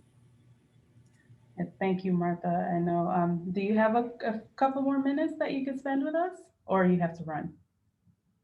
Let me just look at, yeah, I'm okay. I can. All right. It is 5 o'clock. This was supposed to be where we adjourn and head over to our I guess meet and greet. But I think this is Did you say happy hour? Are you bringing the wine? No, I'm just saying. But this was a really, I think it's always helpful to see the mock interviews and for people to put themselves in this place. And let's bring on Melinda Luke, who wanted to participate as a, we're gonna promote you, Melinda. And And I Dawn. got a question about people in the Q&A about offices that say they don't support specific diseases or resolutions. And I would say your best bet is to, as you said, thank them and do that little bit of pushback. But those are great offices to go to note for Sasha, so that when you're doing the legislation, you go back to them, because if they say that their boss, through doing those other things, are supporting PCOS, then that means that they should be supportive of that legislation later, if they believe that they are supportive of PCOS. So that would be, I think, an important sort of thing to note, and make sure that those thank yous for the NIH funding, because that does go to broader research, even if it isn't specific. And the other thing I'll say is that since your report language is not funding, that should help with their sort of, we don't support, we're only supporting broader NIH funding, and because you can say, well, this is report language, there's no money attached. Right, right. And then really we're priming people for asking for money for PCOS research. So we do want to identify that base of support and educate people. So this is also a process where we're educating offices about why they should care, right? And why they should be champions. Melinda, Dawn, hello, welcome. Hi, thank you. And Dawn, you're also in Oklahoma, so you'll be with Dr. Wild at least for the Senate meetings. Yes, ma'am. And Melinda, are you a provider or a patient? Both, yes. And it's glad to finally meet you. I remember back in the day listening to you on some radio shows before, podcasts, right? And it's been a long time coming. So I was, I didn't get to be diagnosed when I was a child because it just didn't happen. I'm 47 now.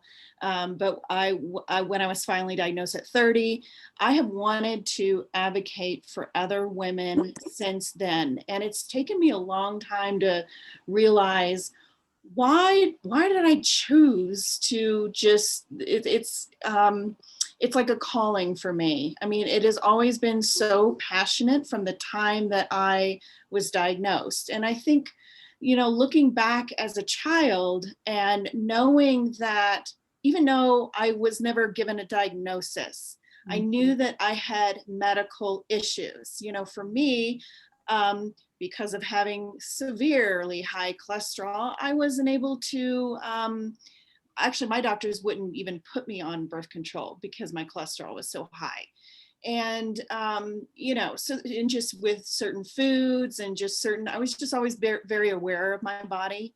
And so as soon as I learned that what was going on finally at 30, I have really always wanted to help women. So it's been a journey for me. I've been involved in different things. I used to work for Insulite Labs because they're the formula came from Colorado. So I live in Colorado. And, and then I've gone through health coaching school, and I'm in functional medicine school right now because I want to be able to help women with PCOS and all 7 parts of your whole, all your systems, right? Mm-hmm. And be able to do labs and all of that. And I'm just glad to finally be a part of this. I've had a lot going on because I am working on a whole new program for helping women with PCOS.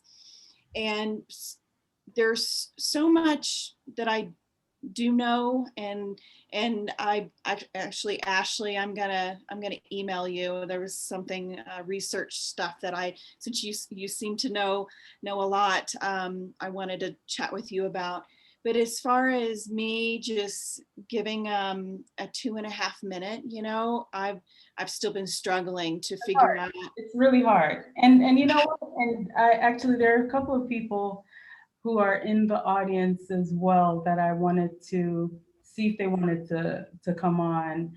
And Martha, there's Dr. David Abbott, and there's Francis Vasquez. Francis is from Puerto Rico. So if you don't mind, and Candace Carter is actually here. So if you don't mind, just raise your hand if you would like to join us on the stage. Dr. Abbott is a PCOS researcher. Candace Carter is, okay, great, all right. And,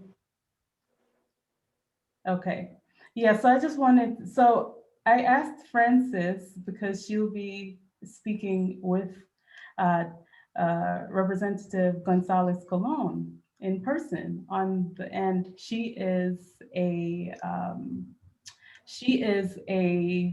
bipartisan congressional PCOS caucus gosh, Martha, what is she? My brain, co-chair. She's a co-chair. There you go. I don't get much sleep, guys. Bear with me. But I really wanted to, hi, Dr. Abbott. Hi, Candace. I really wanted to get, Martha, your feedback on how, so here we are, we have a celebrity advocate, we have people who have varying expertise in PCOS, and they haven't gotten the script yet. Hi, Frances. Frances is in Puerto Rico at the University of Puerto Rico, and she'll be speaking with her representative in person. So do you have any tips? And her goal is to share how PCOS impacts patients in her district in Puerto Rico. And she's speaking directly with Rep. Gonzalez Colon. Do you have any tips on the type of things that she should share? Yeah, I think when you're talking to a member of Congress, you'll have the script, but making sure that at the start, you introduce yourself and then you tell them very briefly the things that you're going to talk about, because most members may run away from you in the middle of a sentence. That's not an exaggeration. They'll get called away and they will just depart, and you will, they will like leave the Zoom, or they'll answer a phone call and then mute themselves and wander away. So that can be uncomfortable and kind of annoying and feel like they don't care. That's just what they do. So I would say just make sure that you put your ask at the beginning and don't feel like just because they do that, they don't care. They have many demands on their time. Ideally, they wouldn't do that, but that does happen. So I would just sort of keep that in mind, that making your ask up front is really important, because they might just leave before you can explain, in more detail. And the reason I also say brief is because some members of Congress are details people. They really want to know all of the minutia. They want to know every acronym. And others are big ideas people. So they want to know sort of top line, we want NIH, report language. We want you to co-sponsor a resolution. This is important because it's affected me in these ways. And talk about your story. And that's exactly what they want to hear. They want to hear a good story that they can tell other people because it was just so impactful to them. And that's why they support it. So I would say, follow the script. So provide that the summary up front, and then just tell your story in a genuine way. And they generally will respond. In Spanish. This is Puerto Rico to Puerto Rico, right? Like, yes. I've only talked to Representative Gonzalez Colon and her personally like 1 or 2 times, so I don't really know her well enough to give you tips on her as an individual. So sorry about that, but yeah, I mean, it's sort of that remembering their people and treat them like another person in a genuine way, and they will like that and respond to you, and hopefully they will and she's going to be interested in this because she's a co-chair of the caucus. So she'll probably be very happy to hear from you and be very interested in what you have to say. And so you're less likely to have the sort of wandering away or disinterest that others. I'm sorry, Martha. We don't want to keep you that much longer. So for someone who may speak to some a staffer who's pushing back, like, or a staffer who seems not at all interested. Someone on our last training said that the staffer we were talking to, I swear she was looking at the wall the entire time. So yeah, and your representative, Francis, but there are those who you may feel like they're not interested at all. How do you handle that? Well, and I'll say the first thing I would say is staffers are people, and this is their job. But some of us are working under very difficult situations. So, like as I mentioned, my dog just started throwing up behind me while we were on this call, and and so that happened. And like I'm very interested in this, but like my dog was getting sick, so.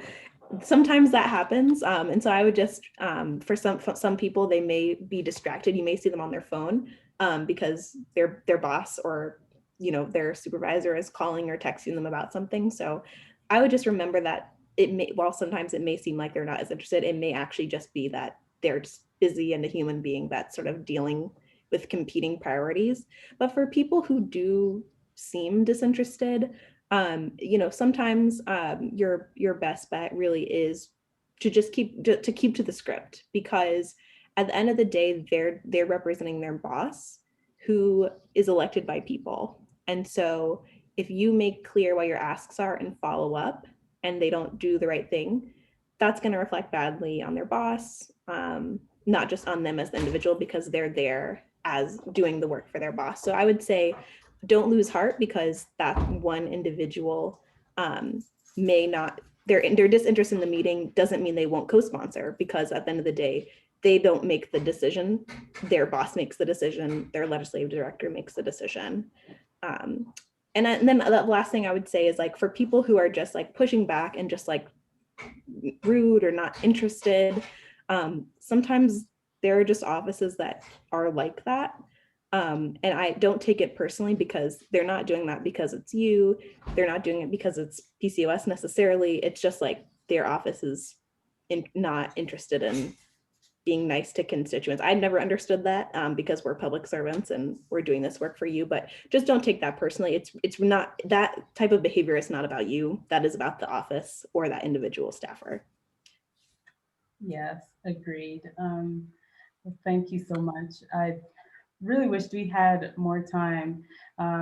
Dr. Abbott has been to PCOS Advocacy Day. He's a researcher from the University of Wisconsin, a PCOS researcher, and he's joined us on the Hill, taken time off, traveled. Can you unmute him? Taken time off, traveled, and joined other patients. You are one of only a handful of providers. This year we have about 60 or more providers signed up. Fantastic. That's fantastic. Representative Ron Kind has a new person handling his healthcare. So if you're in Washington offices, you may encounter her. She's lovely. Okay, we'll look out for that. We'll look out for her. And Candace, just wanted to do a brief, just thank you so much for being here. I know, will your husband be joining us as well on? No, I think he's in the meetings back and forth, so. No, I meant on Advocacy Day. Oh yes, most definitely, because it's, PCOS affects, not only women, but also trickle down to their significant others, because it's a family thing that you kind of have to deal with as well. Yes, he will. Yeah, and Dawn, where are you? You're in Oklahoma. Yes, ma'am. Southern Oklahoma. Yes, ma'am. Okay. So I have to say, Dawn, I have to say howdy. Hi, I'm actually from East Texas, though. We won't hold that against you. Oh, thank you. Thank you. So we'll be in groups just like this, right? And you'll meet with your state captain beforehand, so you'll be hearing from them. There'll be a lot. It will be very organized. You'll have your speaking points or your how to tell your story. We'll try to stick to that. But like Martha did, that may throw you off. But I find that some of those are really great meetings where they start asking questions, and those are buying questions. Like, so this is interesting. Why have I not heard this before? And so I think like Dr. Abbott can you just tell us briefly in under a minute how your experience working with patients, going on the Hill and meeting with representatives was? The patient stories were key. The staffers were really listening to patient stories, absolutely. And then I get a sort of notional elbow to go, okay, can you come in and back this up? And of course, I do my bit and then shut up again. And the patients run the show, which is what the staffers want to hear from us investigators or providers when they want some more stats stuff, or maybe an ask has been forgotten. We can come in, but otherwise we just wait to be allowed an opportunity to come in. But otherwise, it's the patients, and the stories are brilliant. Yeah, thank you. So Candace, in a 10-second soundbite, can you think of what you want to say, what you want to get across?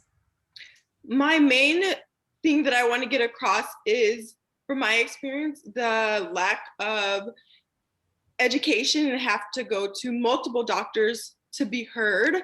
I was laughed at because of my outdoor appearance as not fitting the normal PCOS, and as we know, it should be treated individually. So I was laughed at, even showing medical records and being diagnosed 3 times, because I'm like, well, maybe she's right. So I really want to get that across. And it's not necessarily pointing a finger at the healthcare professionals, is because it's the lack of education and funding. So that way we are taken serious. So that's my main part that I want to get across, so no one will feel alone in those situations like I have. Wonderful, thank you. And Dawn, are you in a rural area, or are you how far is your medical provider? Probably about 10 minutes up the road. Oh, you're lucky. You're lucky. Yeah, I live in a small town. But yeah, well, living in a small town, do you find that you have access to the type of care that you need with PCOS? No. They normally send me to Texas, which Sherman, Texas is about 30 minutes from where I'm located, because Oklahoma, where I'm at, there isn't a lot of people that know what PCOS is. I've seen 3 different gynecologists. All of them say my chances of children is slim. A lot of scary terminology was used, along with some of what the other girls were saying, like Emma and Ashley, Dr. Williams. I've dealt with all of those things as well. The hirsutism, the facial hair. I've been through 13 rounds of laser hair removal, spent $1,600 for it to not work. I've taken metformin and spironolactone 3 different times for the last decade. Nothing has really helped the facial situation. So for all the ladies that deal with that like me, they understand it doesn't make you really feel like a woman to hear, you have this excess facial hair, you might not be able to carry kids. It's definitely hard in relationships and, marriages. I was married for 7 years. We tried, I couldn't. And I've known since I was 15 that I had PCOS. My mom's sister did. My mother had endometriosis.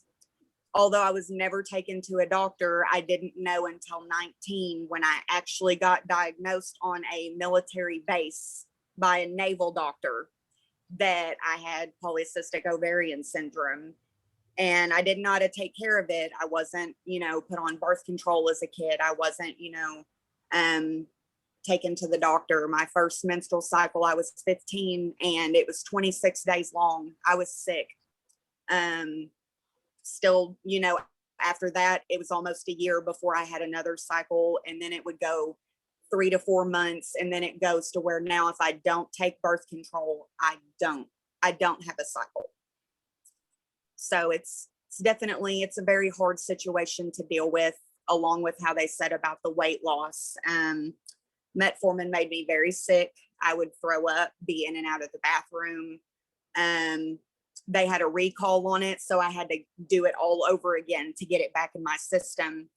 I'm no longer taking it right now, but I'm thinking I may need to because I'm not on any kind of medications at the moment. Trying to lose weight is definitely the hardest. I'm 5'6", 187, and I diet and exercise now, and I don't lose anything. So, it's been really hard, going to the doctor, gynecologist. She's seen me a couple months before that. We discussed with ultrasounds and blood work, hormone level for a woman is supposed to be an 8. I'm a 16.6. So they were like, well, if it's doubled, that means you have PCOS. And I'm like, I know, I've known this. I'm almost 30, and the next time I come in, it's like I was forgotten about. They were like, oh yeah, you're the one with the PCOS. Okay, well, I'm like, okay, we covered this last time. So it's just been it's been hard, and when you call and you try to tell the nurse, what little bit you can in the time limit you have, why is it making me sick? What do I need to do? And they're like, there's nothing else we can do. Just stop taking the medication if it's not working.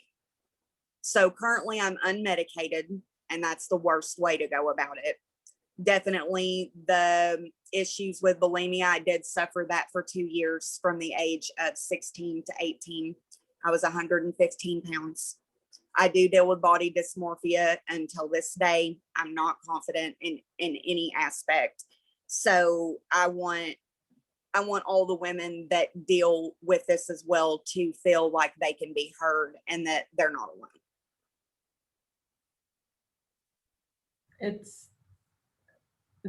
It's always emotional hearing how it impacts you, right? How it impacts you as an individual. And Martha, if you can just wrap up, isn't that like the secret sauce, letting them feel what you feel? Yeah, I think that, that really is what I would take back to my boss, is that his constituents are dealing with some of the toughest situations, and we can help by doing these things, or we can not help and leave people to continue to struggle. And I think for my boss, that's an easy choice. Yeah, I think also, Dawn, that it's, you're going to be paired with Dr. Wild, so I'm sure he'll be able to give you a lot of great, and many of you that sounds like a powerful combination. So thank you, Martha. Thank you, everyone here. I think a link was sent out, a Zoom link was sent out for the happy hour, as Dr. Wild called it. But we're almost out of time, 6 minutes for that to end too. But thank you so much, Martha, for spending even a little bit more time with us and sharing your expertise. And it was extremely helpful. Thank you all for being here. Thank you all for participating. Martha, I hope your dog is okay. She's asleep now, so she looks, oh, she heard me. She's awake now. She looks like she's doing okay. Thank you everyone so much. I'm so excited for you to do this. Definitely good luck. I know it'll be great. And let me know if you ever need anything or if you have additional questions. Sasha has my contact information. I'm happy to help. Thank you, Martha. And there were some, if there was anything in the Q&A that didn't get answered, we'll field them to Dr. Wild, to Angela, to other panelists, and just look out for communication from your state captain.